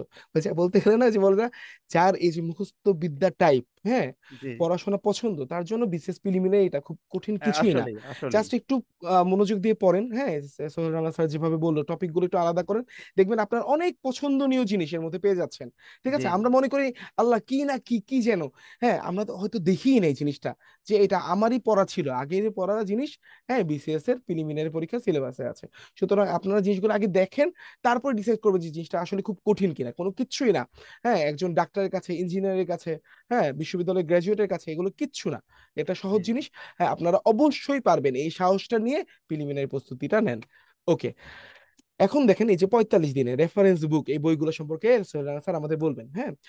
কোন বই বা ম্যাটেরিয়াল, হ্যাঁ, মিনিমাম মানে ভালো একটা স্কোর তোলার জন্য প্রার্থীর প্রয়োজন, কতটুকু বই দরকার, কি পড়বে তারা এই অল্প এক্ষেত্রে সময়? স্যার আমি বলবো যে 45 দিন আর মাত্র সময় বাকি। তো সেক্ষেত্রে তো যারা প্রিলিমিনারি প্রস্তুতি নিচ্ছে বা 50তম বিসিএস যাদের টার্গেট, অবশ্যই তারা কোনো না কোনো বই ফলো করতেছে। হুম। সেক্ষেত্রে আমি বলবো যে তাদের কাছে যে বইগুলো আছে সেই বইগুলাই এনাফ, সেই বইগুলাই থাক। রাইট। বই নতুন করে আর চেঞ্জ করার প্রয়োজন নাই, কারণ চমৎকার চমৎকার। নতুন পরিবর্তন করে আবার নতুনভাবে শুরু করা এটা আসলে একটা ডিফিকাল্ট হবে আর কি। তো সে বইগুলাই পড়তে হবে, এবং সে বই থেকে কিভাবে সিলেবাস আমাদের ইম্পর্টেন্টের জায়গা হবে যে সিলেবাস। আমরা সব সিলেবাসের আপনি কোনো একটা বই বলতে পারবেন না যে যে বইটা হচ্ছে স্বয়ংসম্পূর্ণ। রাইট। সব বইরে বা ভুল নাই। আমরা হ্যাঁ না ওই ভুল যে নাই। ভুল নিয়ে জি পড়ে থাকি, জি যে জি জি কোনটা মৃদু রঞ্জন রশ্মি গামা রশ্মি, ভাই জি এই জি প্রশ্নগুলো বাদ দেন, জি দেখেন জি না, এই প্রশ্ন জি আসবে না। হ্যাঁ, জি আমি জি ক্লাসেও বলি যে এগুলো নিয়ে প্যারা খেয়েন না, যে এই জি প্রশ্নগুলো কনফিউজিং, ঠিক আছে। জি যা বই আছে যা পড়েছেন, হ্যাঁ, সোলজানা স্যার আমি একটা জিনিস বলবো যে বারবার রিভিশন দেন, জি জি জি ওই পড়াটাই আপনি জি। বারবার পড়েন। ঠিক আছে স্যার, এটা নতুন করলে, বই কিনতে গিয়ে হ্যাঁ, নতুন বই কিনতে গিয়ে আসলে আমরা খেই হারিয়ে তিনটা চারটা ফেলার সেট সম্ভাবনা কিনে অনেক বেশি। অনেকেই, হ্যাঁ, জি এই জি প্রতিষ্ঠানের এই কোম্পানির ওই কোম্পানি, এত দরকার নেই তো। না যে না কোনো না। একটা বই, এক সেট, হ্যাঁ, আপনি ভালো মতো বারবার পড়ে যান, শুরু থেকে শেষ পর্যন্ত পড়ে যান। জি জি জি। হ্যাঁ, তো আই থিঙ্ক আলহামদুলিল্লাহ। যে নতুন বই কিনতে গিয়ে যেন আমরা খেই হারিয়ে না ফেলি সে বিষয়ে সবারই এক্স্যাক্টলি, লক্ষ্য রাখা উচিত। এক্স্যাক্টলি, হ্যাঁ। আর বইয়েরও অনেক রকম থাকে, কিছু বই এই যে একটা একটা করে তথ্য দেওয়া থাকে, কিছুতে ডিসক্রিপটিভ থাকে, প্রশ্ন জি উত্তর থাকে কোনো বই। যে বইটা আপনার ভালো লাগে, আপনি জি। নীলক্ষেতে যান বা আপনি যে কোনো যেটাতে বইয়ের দোকানে কমফোর্ট। যান, আপনি যেটা কমফোর্ট, ওই জি বইগুলো আগেই তো কিনেছেন আশা করি, হ্যাঁ, জি বা কিনেন, কিনে সেইভাবে আপনি পড়তে থাকেন, একটা বই বারবার পড়েন, রিভিশন দেন। জি জি তো অবশ্যই। আশা করা যায় তো এইভাবে একটা প্রিপারেশন নেওয়া যেতে পারে না স্যার? জি অবশ্যই অবশ্যই স্যার। Thank you. ওকে, এবার 13 নম্বর প্রশ্ন। সীমিত সময়, এই একটু সময়ে এখন একজন মানুষ কি গদবাধা সারাদিন পড়েই যাবে, নাকি কোয়ালিটি বা অ্যাকুরেসিটা এনশিওর করবে? সোহেল রানা স্যার কি মনে স্যার হয়? প্রিলিমিনারি আসলে প্রিলিমিনারি টেস্ট মানে হচ্ছে অ্যাকুরেসি টেস্ট। আমরা কতটুকু নির্ভুলভাবে প্রশ্ন সলভ করার অ্যাবিলিটি আছে সেটারই একটা পরীক্ষা বলতে পারেন আপনি। তো সেক্ষেত্রে আহ, বরাবরই আমি এর আগেও বলছিলাম যে কোয়ান্টিটি এখানে গুরুত্বপূর্ণ না, কোয়ালিটি কতটুকু ইনশোর করতে পারতেছি, আমি কত ঘন্টা পড়লাম এটার থেকে যেমনিভাবে গুরুত্বপূর্ণ হচ্ছে যত ঘন্টা পড়েছি তত ঘন্টা আমি আসলে কোয়ালিটি ইনশোর করতে পারছি কিনা, ইফেক্টিভলি রাইট। পড়তে পারছি কিনা, এটা ইম্পর্টেন্ট। তেমনিভাবে হচ্ছে অ্যাকুরেসি নিশ্চিত করা। আমরা যদি একটা বুঝে বুঝে পড়ি, জেনে বুঝে একবারে ডিটেলস ভালোভাবে পড়ি, তাহলে আমাদের এখানে প্রশ্ন যেভাবেই আসুক না কেন, অপশন যত কঠিনই আসুক না কেন, আমরা পারবো ইনশাল্লাহ। তো একুরেসি অবশ্যই আমাদের সর্বোচ্চ প্রায়োরিটি দেওয়া উচিত। চমৎকার চমৎকার, মানে আপনারা সবাই কোয়ালিটি এনশিওর করুন, অ্যাকুরেসি মেনটেন করুন, যে জিনিসটা পড়বেন জি এটা খুব ভালো অবশ্যই। করে পড়ুন। হ্যাঁ, সুপারফিশিয়াল, মানে খুব বেশি হ্যাঁ সুপারফিশিয়াল জ্ঞান নিয়ে যায় না, তাহলে পরীক্ষার হলে জিনিসটা মানে পড়েছিল বাট ভালো মতো পড়া না থাকার কারণে উত্তরটা করতে রাইট স্যার। পারবেন না, এই জিনিসটা। এক্ষেত্রেই স্যার কনফিউশন তৈরি হয়, এবং কনফিউশন প্রশ্নগুলোই আমরা ভুল করে থাকি। চমৎকার। আর আমরা একটু আহ্বান করি, কারো কি যদি লাইভে কোনো কোশ্চেন থাকে আমাদের জেনেসিস বিসিএস এর স্টুডেন্টদের, এক্সপিরিয়েন্টদের, আর পেজের সঙ্গে যারা যুক্ত আছেন তারা আমাদের লাইভে কোশ্চেন করতে পারেন, আপনাদের প্রশ্নের সরাসরি উত্তরও আমরা দিব। ওকে, সোহেল রানা স্যারকে 14 নম্বর প্রশ্ন, সেটা হচ্ছে 47 আর 49-এর মতো ধরলাম, 50তমতে কঠিন প্রশ্ন হবে, আরো কঠিন ধরেন সোহেল রানা স্যার, তখন আমি এই যে একটা প্যানিক কন্ট্রোল এটা কিভাবে করতে পারি পরীক্ষা হলে, আমাকে একটু শিখান ফার্স্ট কিভাবে অফ আমি অল বাঁচবো। আমাদের আমাদের মধ্যে যে বিশেষ প্রিলিমিনারি উত্তীর্ণ হওয়ার জন্য যে মিস আন্ডারস্ট্যান্ডিং আছে, বিশেষ করে কাটমার্ক, যেটা নিয়ে আসলে সোশ্যাল মিডিয়ায় হ্যাঁ সয়লাব। হ্যাঁ। তো এইটা থেকে আমাদের আসলে এটাকে স্কিপ করা উচিত, এটা ঝেড়ে ফেলা উচিত যে কাটমার্ক বলে কোনো কিছু নাই। ফিলি রাইট। পরীক্ষায় উত্তীর্ণ হওয়ার জন্য কোনো পিএসসি কখনো কাটমার্ক নির্ধারণও করে দেয় নাই, হুম হুম। কোনো পরীক্ষাও কখনো কাটমার্ক নির্ধারণ করে নাই, বরং পরীক্ষার প্রশ্ন, ওভারঅল এই স্টুডেন্টদের যে কম্পিটিশন, সবগুলাই কাটমার্ক নির্ধারণ করে। কাটমার্ক কোনো নির্ধারিত বিষয় না। কাটমার্ক মূলত, কাটমার্ক একটা ভবিষ্যতের বিষয়, যে ওভারঅল বিষয়ে কাটমার্ক নির্ধারণ করে। এটা নির্ধারিত বিষয় না, এই আমার বিষয়টা আমার প্রশ্ন মনে হয়। কেমন হলো, হ্যাঁ, জি জি সবকিছু জি, সবকিছু মিলিয়ে, মিলেই হচ্ছে কাটমার্ক। এগুলো মিলিয়ে, রাইট। কাটমার্ক কোনো নির্ধারিত বিষয় না, এটা ঝেড়ে ফেলা উচিত। কারণ আমরা যদি মনে করি যে কাটমার্ক 120, তখনই আমাদের ভুল হওয়ার সম্ভাবনা অনেক বেশি। হুম হুম তখনই হুম আমার মনে হবে যে আমাকে পাইতেই হবে। হুম তো এটা তো হয় নাই, এটা তো ভুল প্রমাণিত হয়েছে। 47-এ আমরা দেখছি যে অনেক হুম প্রার্থী মনে করেছিল যে 110 না পেলে হয়তো আমি হুম, পাশ করতে পারবো না। পসিবল না। তার ফলে হচ্ছে অনেক ভুল দেখিয়েছে, যার ফলে তারা পাশ করতে পারেনি। যেখানে 90-তেও অনেকে যেখানে টিকেছে, 90 দিয়ে অনেকে উত্তীর্ণ হ্যাঁ, হয়েছে। অনেক উত্তীর্ণ হয়েছে। জি সুতরাং বোঝা যায় যে পরীক্ষা হলে আমার প্রশ্ন কেমন হলো এর উপরে আমার কাটমার্ক ডিপেন্ড করবে, এগুলো নিয়ে জি ভাবারই দরকার নেই। জি জি আমি আমার প্রশ্ন দেখে যদি কিছু প্রশ্ন দাগানোর পরে মনে হলো যে কঠিন, হ্যাঁ আমি বুঝলাম যে প্রশ্ন কঠিন, তো সুতরাং ওভাবে আমার ওভারঅল পরীক্ষাটা ট্যাকেল করে, হ্যাঁ, আল্লাহর নাম নিয়ে বের হওয়া উচিত। তখন জি বোঝা জি যাচ্ছে কাটমার্ক কমই থাকবে, হ্যাঁ আমি টিকবো। আর যদি মনে হয় না আমি আলহামদুলিল্লাহ সবই পারতেছি আমার প্রিপারেশন থেকে, তো বুঝা যাচ্ছে যে পারতেছি, তো আমি দাগাবোই, তখন তো আমি নিশ্চয়ই এটা, হ্যাঁ, পাশের বাসার কোনো বন্ধুর জন্য রেখে দিব না যে দোস্ত তোর জন্য খাবার রেখে দিলাম তুই পরে খেয়ে যাইস। হ্যাঁ জি জি, অবশ্যই অবশ্যই অবশ্যই সেটা আমি অবশ্যই। দাগায় আসবো। আর তখন বুঝবো যে কাটমার্ক বেশি হলো আমি টিকবো, ঠিক জি না, জি, একশো অবশ্যই। পঁচিশ হলো কাটমার্ক, তখনও যেন জি জি। আমার নাম্বার তার উপর 140 থাকে বা 130 থাকে, এরকম। আর কম হলেও, হ্যাঁ, যেন ওই নাম্বারটা, কাটমার্কটা যেন পরীক্ষার হলে আমাদের প্রাধান্য না পায়। এটাই। বিশেষ করে ওই যে প্রশ্নের ভেরিয়েন্ট অনুযায়ী কাটমার্কের ভেরিয়েন্স হবে আর কি। হ্যাঁ এই মানে বিষয়টা মাথায় রেখেই আমাদের প্রস্তুতি নেওয়া উচিত। আর একটা বিষয় স্যার, এখানে কঠিন প্রশ্ন তো থাকবেই, অভিনব প্রশ্ন থাকবে, তার মানে এটা না যে 100% প্রশ্নই কঠিন আসবে। টোয়েন্টি রাইট, পার্সেন্ট প্রশ্ন সবসময় কঠিন আসে। হ্যাঁ হ্যাঁ। বিগত সময়ে রিসেন্ট একটু বেশি এসেছে আর কি। তো হ্যাঁ। তারপরও আপনি ধরেন যে 25% সর্বোচ্চ, এর বেশি তো কঠিন প্রশ্ন আসে না। আসলে যে আমরা এই প্রশ্নগুলো থেকে যে ঘাবড়ে যাই, এই ঘাবড়ানোটাই না আমাদেরকে এই যে রেস থেকে ছিটকে দেয়। রাইট এই রাইট রাইট। ঘাবড়ানো যাবে না, কয়েকটা কোশ্চেন কঠিন হোক, হ্যাঁ, জি জি। সেগুলোকে আমি স্কিপ করব, আমি এগুলো টাচই করব না, যেগুলো আমি পারতেছি, যেগুলো আমার জনরার মধ্যে, সেই জিনিসগুলো যেন আমি দাগে আসতে পারি, এটা এনশিওর করতে হবে। স্যার এখানে একটা বিষয় অ্যাড না করলেই নয়। Sure sure. সেটা হচ্ছে সেট। আমাদের যে বিসিএস প্রিলিমিনারি পরীক্ষায় বিভিন্ন সেটে প্রশ্ন আসে। তো এখানে অনেক প্রার্থী বিপাকে পড়ে যান, যাদের সেট শুরু হয়, যারা ম্যাথে দুর্বল, নন সায়েন্স ব্যাকগ্রাউন্ডের, তার সেট সেট শুরু হয়েছে ম্যাথ দিয়ে। তখন সে কি করবে? এখানে প্যানিকটা বেড়ে যায়। Right right. আমাদের প্যানিকের মাত্রা অনেক বেশি বেড়ে যায় যে আমার ম্যাথ আমি একবারে পারি না, আমার প্রশ্ন শুরু হচ্ছে ম্যাথ দিয়ে। সেক্ষেত্রে আমি যেটা করবো, 47-এ আমার যেটা এসেছিল যে আইসিডি দিয়ে শুরু হয়েছিল আমার সেটটা। তো আইসিডি আপনারা জানেন যে 47-এর আইসিডি একটু ডিফারেন্ট এসেছিল। আমি ওই প্রশ্নটাই দেখি নাই, ওই প্রশ্ন না দেখে আমি পরের থেকে শুরু করছি। তো এটা একটা করা যেতে পারে স্যার, যারা যে এই বিষয়ে দুর্বল। হ্যাঁ। এইটা আমাদের টিপস এন্ড ট্রিক্স এর ক্লাসে সোহেল রানা স্যার আমি সবসময় বলতাম, হ্যাঁ, জি স্যার। যেই জিনিসটা আপনি স্ট্রং সেটা আপনি আগে দেখানো শুরু করেন। জি আমি অবশ্যই অবশ্যই। আজীবন জিকে দিয়ে দেখানো শুরু করতাম, বাংলাদেশ আন্তর্জাতিক, হ্যাঁ, আগে দেখাইতাম। বাকি করতাম, মনে করেন লিটারেচার আমি ভুলে যেতাম, আমার আগের রাতে, হ্যাঁ, ভালো মতো একটা মানে ঝাড়া ঝাড়া ভাজা ভাজা পরে লিটারেচার দাগাইতে হতো, আমি ইংলিশ লিটারেচার আগে দাগাই ফেলতাম, তারপরে আমি বাংলা লিটারেচার দাগাতাম, এরপরে জিকে। আমার বাংলাদেশ আন্তর্জাতিক দাগানো শেষ, মানে আমার মানে মনটা বড় করা শেষ, আমি অলরেডি অনেকগুলো দাগাই ফেলছি। তারপরে আমি যেগুলো পারি না, মানে ওই যে চোরের মতো ঘরে ঢুকবো সেদিকে যেতাম, হ্যাঁ, যেটা আর- একটু কম কম পারি, হ্যাঁ। জি স্যার। এইভাবে যদি আপনারা করেন, আপনি স্ট্র্যাটেজি মেনটেন করেন, অবশ্যই প্রিলিমিনারি পরীক্ষায় পাশ করবেন। কিন্তু যে নন স্ট্র্যাটেজিক্যাল ওয়েতে দাঁড়ান, যেমন আমার একটা ফ্রেন্ড আছে, হ্যাঁ, আমার এক মানে ইউনিভার্সিটির ক্লাসমেট, সে সবসময় অঙ্ক দিয়ে শুরু করতো, হ্যাঁ, বিশ্বাস করেন পিরিতি টিকে নাই কখনো, হ্যাঁ। আচ্ছা আচ্ছা। ঠিক আছে, আমার ওই যে ওই বন্ধুর যে হাজবেন্ড, সে বলতো যে এই যে এই ও এই কাজ করে, তারা আবার হাজবেন্ড ওয়াইফ দুজন, হ্যাঁ, সবসময় আমার কাছে বিচার দিত যে অঙ্ক দিয়ে শুরু করো পিরিতে টিকে না। তো বোঝা যাচ্ছে যে যেই জিনিসটা আমার স্ট্রং না, হ্যাঁ, আমি ওইটা দিয়ে শুরু করলে কয়েকটা ভুল হলে তো আমি ঘাবড়ে যাব, তো আমার কি দরকার এই জিনিসটা করার। আর ওই 2 ঘন্টার যে পরীক্ষার সময়টা, এটা আসলে আমাদের ওভারঅল যে মাইন্ড সেট আপ, এটা তো কনফিডেন্স যদি না থাকে, প্রথমেই যদি আমরা কনফিডেন্স হারাই ফেলি, তাহলে আপনি আর 2 ঘন্টা নিজেকে নিয়ন্ত্রিত করতে পারবেন না। রাইট। সেক্ষেত্রে অবশ্যই এই বিষয় এটা সর্বোচ্চ গুরুত্ব দেওয়া উচিত, যে আমার বিগিনিং যাতে বেস্ট হয়। বিগিনিং বেস্ট হলে আপনার এন্ডটাও অনেক বেস্ট হবে আর কি। মাশাল্লাহ মাশাল্লাহ, চমৎকার। ওকে, এবার একটা খুবই খুবই গুরুত্বপূর্ণ টপিক, দেখেন লেখা আছে মডেল টেস্ট, হ্যাঁ, কতগুলো মডেল টেস্ট দেওয়া উচিত, বাসায় কিভাবে দিবে, হ্যাঁ, বা অন্য কোনো কোচিং এ মডেল টেস্ট দেওয়া উচিত মানে ক্লোজ ইনফরমেশন, কি মনে হয় সোহেল রানা স্যার, কিভাবে মডেল টেস্ট দিবে একজন? স্যার বিসিএস প্রিলিমিনারি, বিশেষত স্বল্প সময়ে বিসিএস প্রস্তুতির জন্য আমি বলবো যে মডেল টেস্ট এর কোনো আমাকে যদি কেউ প্রশ্ন করে যে কিভাবে আমি বিসিএস কে ক্র্যাক করতে পারি, তাহলে আমি হুম হুম। প্রথমেই বলবো মডেল টেস্ট দাও, মডেল টেস্ট দাও, মডেল টেস্ট দাও। মাশাল্লাহ এটার মাশাল্লাহ। গুরুত্ব হচ্ছে সর্বোচ্চ গুরুত্ব।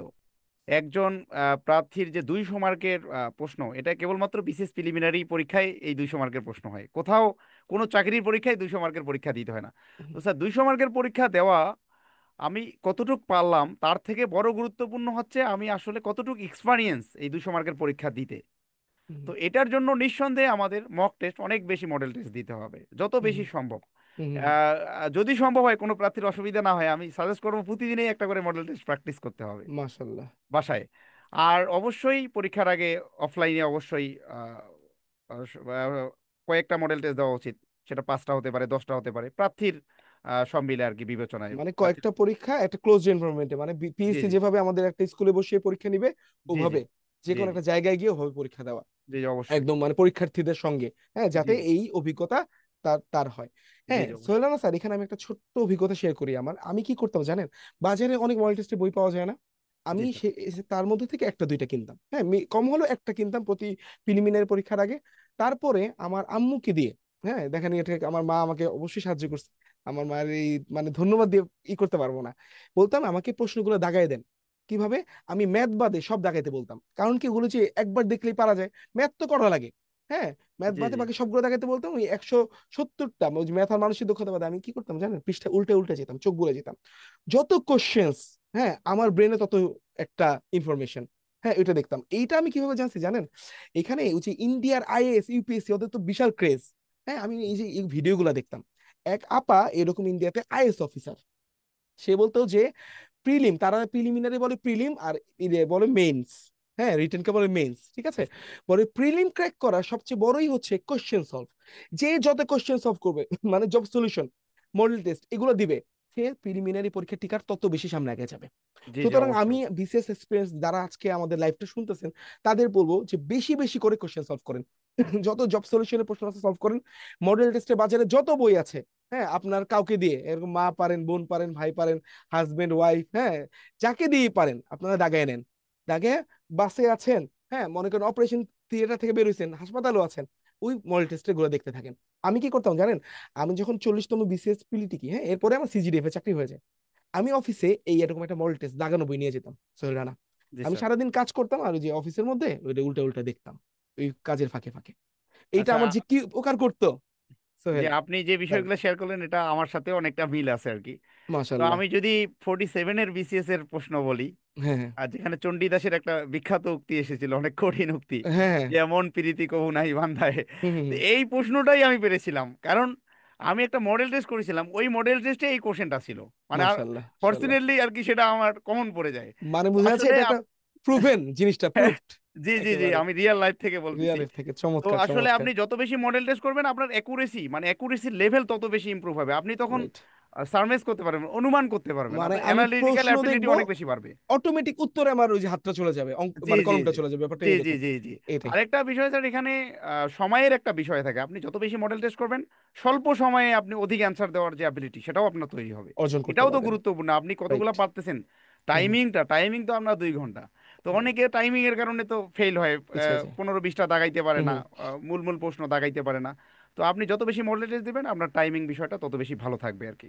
সোহেল স্যার টাইমিংটা তুললেন তাই আমি একটু বলি যে আমরা তো প্রিলিমিনারি পরীক্ষা শুরু করে 1 থেকে শুরু করে 200 নম্বর প্রশ্ন প্রথমে দেখে আসি, জি আপনি স্যার। অবশ্যই এরকম সময় রাখবেন যে দ্বিতীয়বার একটা ভালো মতো ঘূর্ণন দিয়ে আসতে পারেন, 200 জি পরে জি যে জি, আরেকবার উল্টে আসতে পারে, অনেকে ওই যে 200-তে যেতে যেতেই সময় শেষ, দ্বিতীয়বার সময় ওই যে শেষ। অর্ধেক প্রশ্ন যেতে পারে আর অর্ধেক ধরতেই পারে না, এমন জি হয় স্যার। অনেক পারা প্রশ্ন উত্তর করতে পারে না, পরে বের হওয়ার পর আফসোস করতে হায় হায় এটা তো আমি পারতাম, আমি তো দাগাইলাম না, জি স্যার। ঠিক না, এই হায় হায় যেন আপনারা না পড়েন, তাই অবশ্যই দ্বিতীয়বার যে ঘুরতে পারেন এই টাইমিংটা মডেল টেস্ট দিয়ে দিয়ে আপনি হাত পাকায় ফেলেন, হ্যাঁ জি জি, এক্সপার্ট অবশ্যই। হয়ে যান। ও অবশ্যই স্যার, অবশ্যই। ওকে, 16 নম্বর প্রশ্ন আপনার জন্য, শেষ 10 দিনে, হ্যাঁ এটা আমরা এখন এই যে 45 দিন তো আছে, মনে করেন এর মধ্যে 35 দিন শেষ আর 10 দিন বাকি আমার কাছে, জি দশ স্যার। দিনে কোন বিষয়গুলোতে আমি ভালো মতো সময় দিলে মোটামুটি 70%, হ্যাঁ আমার মানে কভার হয়ে যাবে, মানে ভালো মতো একটা প্রিপারেশন হবে, লাস্ট 10 দিন আমি কি করব এটা আমাকে একটু বলেন স্যার।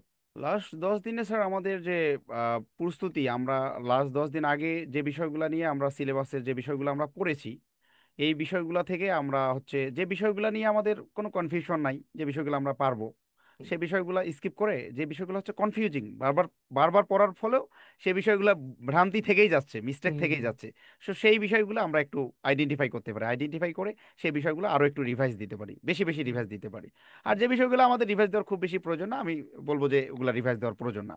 কিছু বিষয় তো আমাদের একবারে সেট আপ থাকে যে আমরা পারবোই, এটা 10 বছর পরে আসলেও আমরা সেটা পারবো। হুম। হুম। সেটা স্কিপ করে যে বিষয়গুলো হচ্ছে ভুল অনেক বেশি হয়ে যাচ্ছে সেই বিষয়গুলো একটু রিভাইজ করা। একই সাথে হচ্ছে আবারও বলি যে বিষয়গুলো আমরা কোনোভাবেই পারবো না, 45 ডেতেও যেটা সম্ভব না, সেই বিষয়গুলো আমরা ধরবোই না। আমরা না ধরে আমাদের সিলেবাসটা শর্ট করব। আমাদের যে কমফোর্ট জোন, মানে আমাদের ধরেন 200 মার্কের মধ্যে আমি ধরে নিলাম যে 160 মার্ক আমি প্রস্তুতি নেব। আমার এই 160 মার্কেই হচ্ছে 10 দিনে আমি যে বিষয়গুলো হচ্ছে আমার কনফিউজিং সে বিষয়গুলো আমি হুম। দেখে যাব। এই দশ এবং দিনে এটা আমার পরীক্ষার হলে আমার এটা আমি ভালো। সোহেল রানা স্যারের সঙ্গে একটু সাপ্লিমেন্টারি করি। যেমন মানসিক দক্ষতার কয়েকটা নিয়ম জানলেই কিন্তু আমার 15 নম্বরের প্রিপারেশন কমপ্লিট। সোহেল রানা জি স্যার দেখেন, ওই যে আজকে শুক্রবার হলে 10 দিন পরে কি, এই জি জি। প্রশ্নগুলা। তারপরে আমার বাবার ভাইয়ের ছবি দেখিয়ে বলল, হ্যাঁ এর সঙ্গে সম্পর্ক কি, এইরকম কয়েকটা প্রশ্ন আসে। দেন ত্রিভুজের সূত্রগুলা, হ্যাঁ, তারপরে হচ্ছে চতুর্ভুজের সূত্র, কয়েকটা জিনিস কমন বারবার। এই নিয়মগুলা অবশ্যই দেখে যাবেন, ঠিক না, এই এখানে লাস্ট স্যার মোমেন্ট গুলোতে। হ্যাঁ, এটার সাথে আমি এগ্রি। তবে একটা বিষয় এখানে, এই 10 দিনই এমন কোনো বিষয় পড়া যাবে না যেটা সম্পর্কে আমার আগে আইডিয়া ছিল না। রাইট। তাহলে কি হবে, আমি আগে যা পড়ছি সেটার উপরও একটা আমার মেন্টালি আপনার একটা প্রেশার তৈরি হবে। মানে যার নতুন ফলে কোনো আমি আগে টপিক যেটা করছি সেটাও ভুলে ধরারই যাব। দরকার নাই, আমি জি জি আগে যা পড়েছি সেই জি জি। জিনিসগুলা ই করবো। সুতরাং আগে যা আপনি পড়েছি শুরুতে যে যেটা বললেন, বিষয়গুলো কনফিউজ তৈরি করতেছে সেই হ্যাঁ বিষয়গুলো কনফিউশন তৈরি করছে, মানে আগে পড়ার পরেও আমার অত ভালো করে প্রস্তুতি নিতে ক্লিয়ার পারেনি, কিন্তু ক্লিয়ার নাই। সম্ভব এটা ক্লিয়ার করা, সম্ভব, ওই জি জি জিনিসগুলা আপনি জি 10 দিনে ধরতে বলতেছেন। জি থ্যাংক জি ইউ সো মাচ। ওকে, এবার হচ্ছে একটা কথা বলে নেই মডেল টেস্টের প্রসঙ্গে যেহেতু এসেছে, আমাদের জেনেসিস বিসিএস কেয়ার, হ্যাঁ, একটা চমৎকার মডেল টেস্টের বই 50তম প্রিলিমিনারি প্রার্থীদের জন্য বাজারে আনতে যাচ্ছে, যেটা হচ্ছে বাংলাদেশের সেরা এক্সপার্টদের দ্বারা তৈরি। হ্যাঁ, যখন মডেল টেস্টের বইটা লঞ্চ হবে তখন আমাদের জেনেসিস বিসিএস কেয়ারের প্রত্যেকে সেটা দেখতে পারবে। সুতরাং এই সুযোগটা আপনারা কেউ হাতছাড়া করবেন না আশা করি। জেনেসিস বিসিএস এর মডেল টেস্টের বইটা সংগ্রহ করে আপনারা আপনাদের মডেল টেস্টের প্রস্তুতিকে শানিত করতে পারেন। আর এবার এক্সাম হল ট্যাকটিক নিয়ে আপনি বলুন স্যার, কিভাবে কি করতে পারবে, প্রথম 20 মিনিট থেকে শুরু করে একদম শেষ কিভাবে সে পরীক্ষাটা দিবে, গোল্লা ভর জি থেকে শুরু করে সব বলবেন। জি জি। পরীক্ষার আমি আমার রিয়েল লাইফ এক্সপিরিয়েন্স থেকেই বলতেছি। জি। তো পরীক্ষার হলে ওই যে প্রিভিয়াস যে মিসকনসেপশন এগুলো ঝেড়ে বসাই উচিত। ঝেড়ে বসে একবারে আপনার পার্সোনাল যা প্রয়োজন, এটা পরীক্ষার যে স্টার্টিং টাইম তার আগেই আপনার ওয়াশরুমে যাওয়ার প্রয়োজন হলে ওয়াশরুমে যান।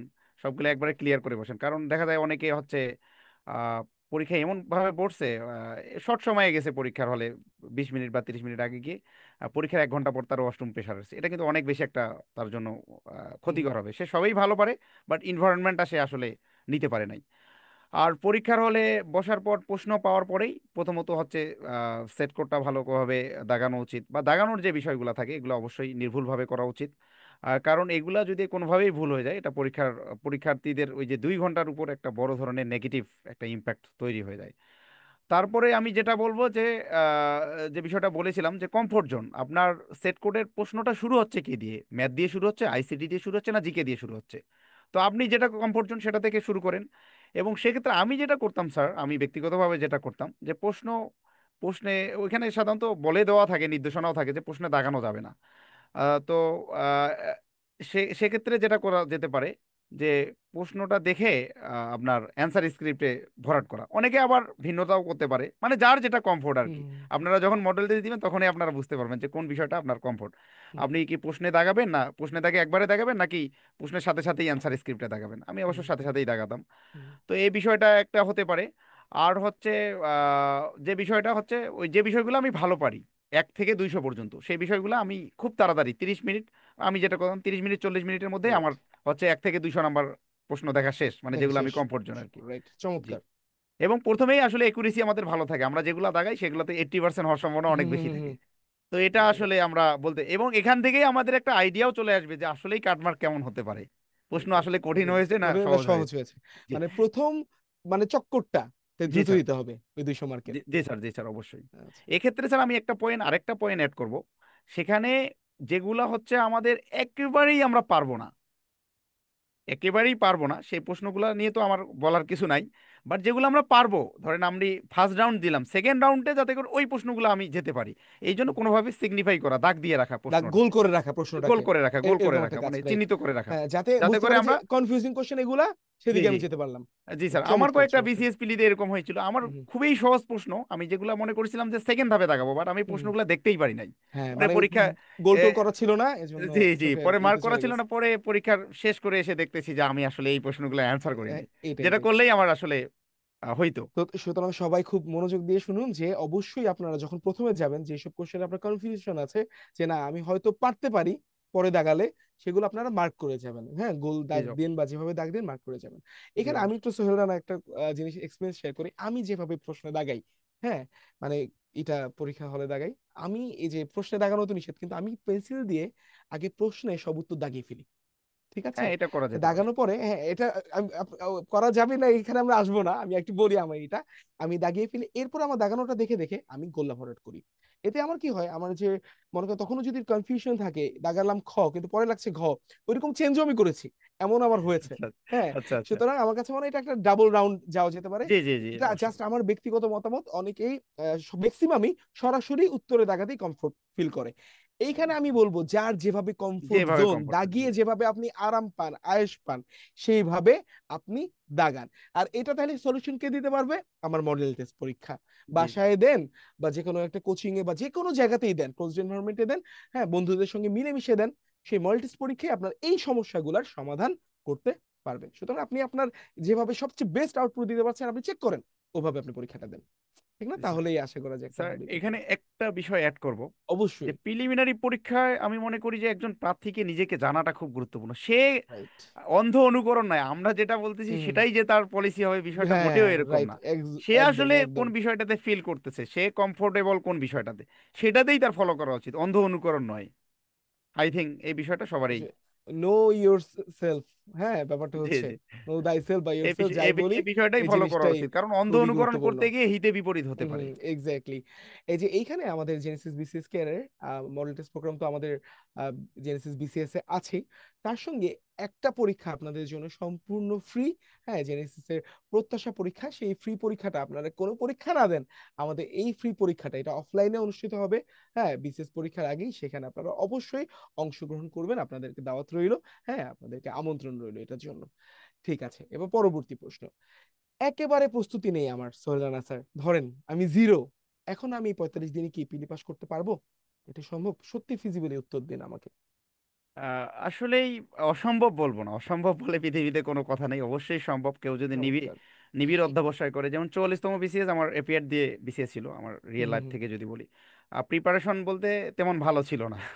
আমার বিসিএস এর প্রিপারেশনটা কেবল শুরু। বাট আমার আসলে এখানে আমার একটা ইয়া ছিল, আপনার অদম্য ইচ্ছা ছিল, যে হয়তো যদি নাও হয়, 45 তো আছে, এটাই, এটাই। পরবর্তী ধাপ তো আছে। এটাকে টার্গেট করে আমি অনেক ভালো একটা প্রিপারেশন নেওয়ার চেষ্টা করেছিলাম স্বল্প দিনে, আমার জিরো থেকে একবারে শুরু করেছিলাম, এবং ফর্চুনেটলি আমি টিকে যাই আর কি। তো এখানে আসলে হারাবার তো কিছু নাই, হারানোর কিছু নাই, এটা তো হিম্মতে আমাদের। মার্দা মাদাদে খুদা, জি বলে জি না এই জি কথাটা, মানে সাহস জি। করে আমাকে এগিয়ে যেতে হবে, যে যে কথাটা বললেন চমৎকার, যে আমার হারানোর তো কিছু নাই। হারানোর কিছু হ্যাঁ, নাই। হয়তো আমি জিতবো, নাইলে আমি শিখবো, দুইটার মধ্যে একটা। জি হ্যাঁ, জি জি হ্যাঁ, ঠিক আছে, সুতরাং যদি নাই বা জিতি আমি তো শিখতে পারলাম, এটা জি জি পরবর্তী অবশ্যই অবশ্যই। পরীক্ষাতে আমাকে কাজে লাগবে। সুতরাং এবং আপনারা 44। যারা কোনো হ্যাঁ, প্রস্তুতি নেননি তারা অবশ্যই এখন সুন্দর মতো প্রস্তুতি শুরু করে দেন, যে না আমি চেষ্টা করি না দেখি কি হয়, ওই দেখি কি হয় এর মধ্যে হয়তো আপনি ফ্রিতে টিকে যেতে পারেন। হ্যাঁ সোহেল রানা এখানে স্যার, একটা বলেন। বিষয় বলতে জি, চাইছিলাম, যেটা জি। যে আসলে যারা মনে করতেছে জিরো পরিস্থিতি এবার আমার হবে না, আমি 51 হ্যাঁ, টার্গেট নিয়ে পড়বো, এটা একটা মানে একটা মিসকনসেপশন, মিসকনসেপ্ট, আমি ভুল ধারণা। টোটালি এগ্রি আপনার সঙ্গে, এটা আমি জি অনেকেই জি শুনি যে আমি এই বিসিএস এ ম্যাথ শেষ করব, পরের বিসিএস এ আমি, হ্যাঁ, জিকে পড়বো, এরপরেরটা পড়বো সায়েন্স। এটা যে কারা কিভাবে চিন্তা করে, আপনি যে বিসিএস এ পড়বেন, হ্যাঁ সোলার আপনি কি এগ্রি কিনা আমার সঙ্গে, জি যে জি অবশ্যই। সম্পূর্ণ সিলেবাসটা নিয়ে বসবেন, যে আমি জি জি পুরোটাই শেষ অবশ্যই। করার ট্রাই করব। জি স্যার অবশ্যই আপনি অবশ্যই। বলেন এটা নিয়ে, আপনি যেটা বলতে চাচ্ছিলেন। আমি যেটা বলতে চাইছিলাম স্যার, অনেকে মনে করেন যে 50 আমার টার্গেট না, 51 আমার টার্গেট, 52 আমার টার্গেট, এটা একটা ভুল ধারণা। রাইট। আপনি 51 টার্গেট হিসাবে বললে ওই সময় দেখবেন আপনি 51-এর প্রিপারেশন আপনি নিতে পারবেন না। তো হ্যাঁ, হ্যাঁ। বিসিএস এর প্রিপারেশন আসলে ওইভাবে হয় না, কেউ হয় না। স্বয়ংসম্পূর্ণ হয়ে কখনো যায় না। না। বিসিএস এর প্রিপারেশনটা এমনই স্বল্প হুম, সময়, সিলেবাস অনেক বড়, সবকিছু মিলে মেন্টাল প্রেশার, হুম হুম। সব প্রেশার থাকবে, মানে সিচুয়েশন আপনার কখনোই ফেভারেবল থাকবে না। রাইট রাইট প্রতিকূল এক্স্যাক্টলি। পরিবেশেই বিসিএস এর প্রস্তুতি নিতে হয় বা চাকরির প্রস্তুতি নিতে হয়। হুম হুম আপনার কোনো কিছুই আপনার ফেভারেবল থাকবে না, ফ্যামিলি বলেন বা সব কিছুই আপনার প্রতিকূল থাকবে। হুম। এগুলোকে সামলে নিয়ে আপনাকে ওভারকাম করতে হবে। এই জন্যই প্রত্যেকটা বিসিএস আপনার লাস্ট বিসিএস মনে করতে হবে যে আমার রাইট। 50 বিসিএস হচ্ছে আমার প্রথম, এটাই আমার সর্বশেষ। শেষ। এবং এটাকে প্রিপারেশন করে নিলেই আপনি দেখবেন যে 50তেও যদি আপনি না থাকেন, 50-1-এ টেকার সম্ভাবনা অনেক বেশি। But right. আপনি 51 টার্গেট নিলে আপনি 51-এ টেকার মানে সম্ভাবনা খুবই কম। টার্গেট নিতে হবে আমার কাছে যে বিসিএসটা আছে সেই ওই যে বলে না যে পরবর্তী বিশ্বকাপ আমাদের টার্গেট, ওইরকম জি কিছু জি, করা যাবে না। এরকম এই নেওয়া যাবে না। বিশ্বকাপই টার্গেট করতে হবে। জি জিতলাম জি হারলাম এটা আল্লাহর ইচ্ছা, যদি এবার কিছু নাও হয় জি হ্যাঁ জি, তখন পরেরটাই ওইটা ওইটা বুঝে যাবে পরে, অবশ্যই কিন্তু হবে, অবশ্যই হবে। অবশ্যই টার্গেট আমার এই যে কাছে যেটা আছে, হ্যাঁ জি জি রানিং যেটা, সেটাই হতে হবে। জি জি, চমৎকার বলেছেন সোহেল রানা স্যার, অসংখ্য ধন্যবাদ। Thank you sir. এবার স্যার বলেন, এই যে আপনি একটু আগে বলছিলেন যে অনেক রকম বন্ধুরতা, হ্যাঁ একটা চাপ, হ্যাঁ ওই যে বলে না কোনো কিছু আমার পক্ষে নেই, এরকম একটা সিচুয়েশনে আমরা যারা চাকরি প্রার্থীরা থাকি, হ্যাঁ পরীক্ষার্থীরা শিক্ষার্থীরা থাকি, এরকম একটা অবস্থায় থাকি, এটা কিভাবে সামলে ফোকাস থাকা যায় সোহেল রানা স্যার, একটু বুদ্ধি দেন। এই পেশাটা সাধারণত আমরা যারা চাকরি প্রত্যাশী, most of the job aspirant are from আপনার মিডিল ইনকাম ফ্যামিলি বা মধ্যবিত্ত ফ্যামিলি বলতে পারি আমরা ম্যাক্সিমামেই। Really? আর কারো কারো অবস্থা আরো সংকটাপন্ন। হ্যাঁ হ্যাঁ। তো এই আমাদের সমস্যা আসলে পৃথিবীতে যতদিন আমরা বেঁচে থাকবো সমস্যা থাকবে। ইভেন চাকরি পরবর্তী সময়ে সমস্যা থাকবে। তো এই সমস্যাটা যে আমাদের একটা চিরন্তন, এটা ফার্স্ট অফ অল এটাকে আমাদের আইডেন্টিফাই করতে হবে হুম যে সমস্যা থাকবেই। সমস্যা থাকবে না এটা হয় না। মানুষ যতদিন পৃথিবীতে থাকবে ততদিন সমস্যা থাকবে। আর হচ্ছে ফ্যামিলির যে প্রেশার বা সোসাইটির যে চাপ, অনেক সময় আমরা গ্রাজুয়েশন বা পোস্ট গ্রাজুয়েশন কমপ্লিট করার পরেই তাদের একটা ধারণা যে গ্রাজুয়েশন শেষ মানে সে একটা চাকরি পাবে, এটা একটা হুম প্রত্যাশা হুম থাকে, ফ্যামিলিরও প্রত্যাশা থাকে, ডিমান্ড থাকে।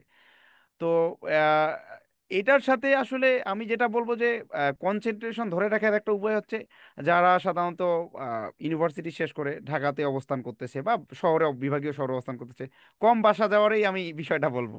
আমি আমি হুম এটাকে কন্ট্রোল করতাম যেভাবে, আমি ওই সময় মানে লাস্ট সময়ে আমি হচ্ছে বাসায় যাওয়া একবারে কমাই দিতাম। হুম হুম হুম হুম কারণ বাড়িতে গেলে কি হয় আপনার ওই যে যেটা বলছিলাম কন্টিনিউটিটা ব্রেক হয়ে যায়। হুম হুম হুম কন্টিনিউটি ব্রেক হয় এবং আপনার যে একটা কনফিডেন্স, এই কনফিডেন্সটা লো হয়ে যায়। কারণ হুম আপনি হুম হুম। যখন আপনার বাসায় গেলেন, ফ্যামিলিতে গেলেন, তখন ওই যে নানা মানুষ নানা কথা জিজ্ঞাসা করবে, আপনাকে ডিমোটিভেটেড হয়ে যাচ্ছেন আপনি। মানে আপনার যে আইসোলেশন দরকার। আইসোলে, হ্যাঁ এই জন্য আইসোলেশন স্যার অবশ্যই স্যার। আমি দেখছি, আমি কয়েকজন সফল মানুষকে দেখার হ্যাঁ। সুযোগ হয়েছে খুব কাছে থেকে, হলে হুম থাকার হুম সুবিধাতে, যে তারা শেষ সময়ে যখন একবারে হতাশাগ্রস্ত ছিল, চরম হতাশাগ্রস্ত ছিল, ফ্যামিলি থেকে আসলে আহ, অনেক বেশি প্রেশার ছিল, সোসাইটি থেকে সমাজ ছিল, তারা ওই সময় আইসোলেটেড লাইফকেই মেনে বেছে নিয়েছিল নিয়েছিল। এবং আচ্ছা আচ্ছা। খুব অল্প সময়ে সফল হয়েছিল। আমি খুব কাছে থেকে কয়েকজনকে আগে দেখেছি স্যার।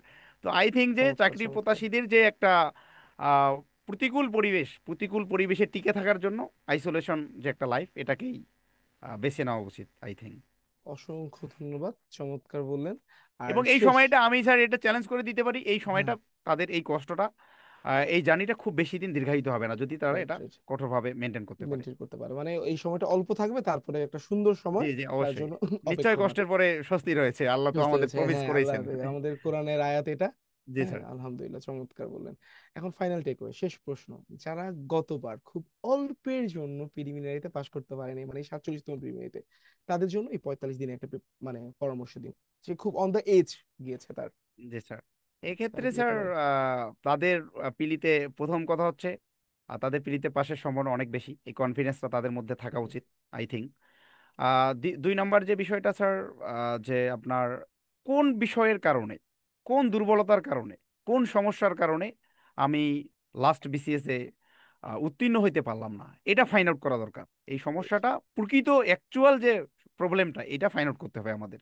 যে আমি কি টাইমিং এর কারণে আসলে পিলিতে ব্যর্থ হলাম, নাকি আমি আসলে কম দাগানোর কারণে ব্যর্থ হলাম, নাকি আমি মাইনাস মার্কিং খাওয়ার কারণে ব্যর্থ হুম হলাম। হুম। আমার যে অ্যাকচুয়াল যে কজটা, এটা আমার ফাইন্ড আউট করা দরকার। এবং রাইট। অ্যাকচুয়াল কজটাকে হিট করা উচিত, অ্যাকচুয়াল হুম কজটাকেই প্রথম, ফার্স্ট অফ অল অ্যাকচুয়াল কজটাকেই আমার সমাধান করতে হবে। প্রথম সমস্যাটা যদি আমি সমাধান করি, তাহলে আমার উত্তীর্ণ হওয়ার সম্ভাবনা অনেক বেশি বেড়ে যাচ্ছে। আর একই সাথে হচ্ছে আপনার যে প্রিভিয়াস যে আপনার প্রিপারেশন, ওই প্রিপারেশনগুলো আরেকটু ঝালিয়ে নেওয়া। আপনার তো প্রস্তুতি আছে, আপনি অল্পের হুম কারণে টিকেন নাই মানে আপনার একটা প্রস্তুতি আছেই। তো ওই প্রিপারেশন, আগের যে প্রিপারেশন সেটাকে আবার রিভাইজ করা, আবার ঝালিয়ে নেওয়া। এর পাশাপাশি হচ্ছে এবার যাতে করে আপনি শুধু পিলি পাস না, আরেকটু ভালো অবস্থানে যেতে পারেন আর কি, হুম হুম নিশ্চিত। হুম। সেই জন্য আরো বেশি বেশি ফোকাস রাখা আর কি, কন্টিনিউটি রাখা। জি স্যার। মানে পড়াশোনার ডেপথটাকে আরো বাড়ানো, জি যাতে জি জি। এবার কাটমার্কের আশেপাশে না থেকে টিকতে হয়। জি স্যার। কাটমার্ক যদি হয় 100, আমি পাবো হচ্ছে 120 বা 30, একটু বাড়াই বলি, সমস্যা কি, আমরা একটু বড় আশা দিতে পছন্দ করি। হ্যাঁ, কারণ অবশ্যই এরকম কোনো আজগুবি কোনো আশা আমরা দিই না, আমরা যেটা মনে করি এটা আসলে সত্যি, এটা সম্ভব। হ্যাঁ, কারণ এইটার তো প্রমাণ আমরা দুজন এখানে আছি, আমাদের আশেপাশে অনেকেই আছে যে খুব অল্প সময় প্রস্তুতি নিয়ে, হ্যাঁ, প্রিলিমিনারি পরীক্ষা বা উত্তীর্ণ হয়েছে। আর যে জিনিসগুলো আসলে মানে আমাদের কাছে অসম্ভব মনে হলো, সেই জিনিসগুলোকে সম্ভব করেছে। সোহেল রানা, অসংখ্য ধন্যবাদ এই চমৎকার একটা সেশন নিয়ে আমাদেরকে সময় দেওয়ার জন্য। একটা আশা থ্যাংক করি ইউ স্যার। আমাদের প্রিলিমিনারি এক্সপিরিয়েন্স যারা, তাদের এই সেশনটা খুবই উপকার দিবে, আর তারা খুব অল্প সময় 1.5 মাসে একটা চমৎকার প্রস্তুতি নিয়ে প্রিলিমিনারি পরীক্ষা উত্তীর্ণ হতে পারবে। জি সোহেল রানা, থ্যাংক ইউ বলুন। স্যার। ফাজিল স্যার, শুভ স্যার, চমৎকারভাবে আপনি এই প্রোগ্রামটা শেষ করার জন্য এবং আমাকে গেস্ট হিসাবে আমন্ত্রণ করার জন্য অসংখ্য ধন্যবাদ। এবং যারা প্রস্তুতি নিচ্ছেন, আমাদের এই কথাগুলো শুনবেন, আশা করি যে সকলেই বেনিফিটেড হবেন, কিছুটা হলে বেনিফিটেড হবেন। আমাদের জন্য দোয়া রাখবেন এবং আপনাদের সবার জন্য শুভকামনা। সবার জন্য শুভকামনা, দোয়া রইলো, সবাই ভালো থাকবেন, সুস্থ থাকবেন, আসসালামু আলাইকুম। আসসালামু আলাইকুম।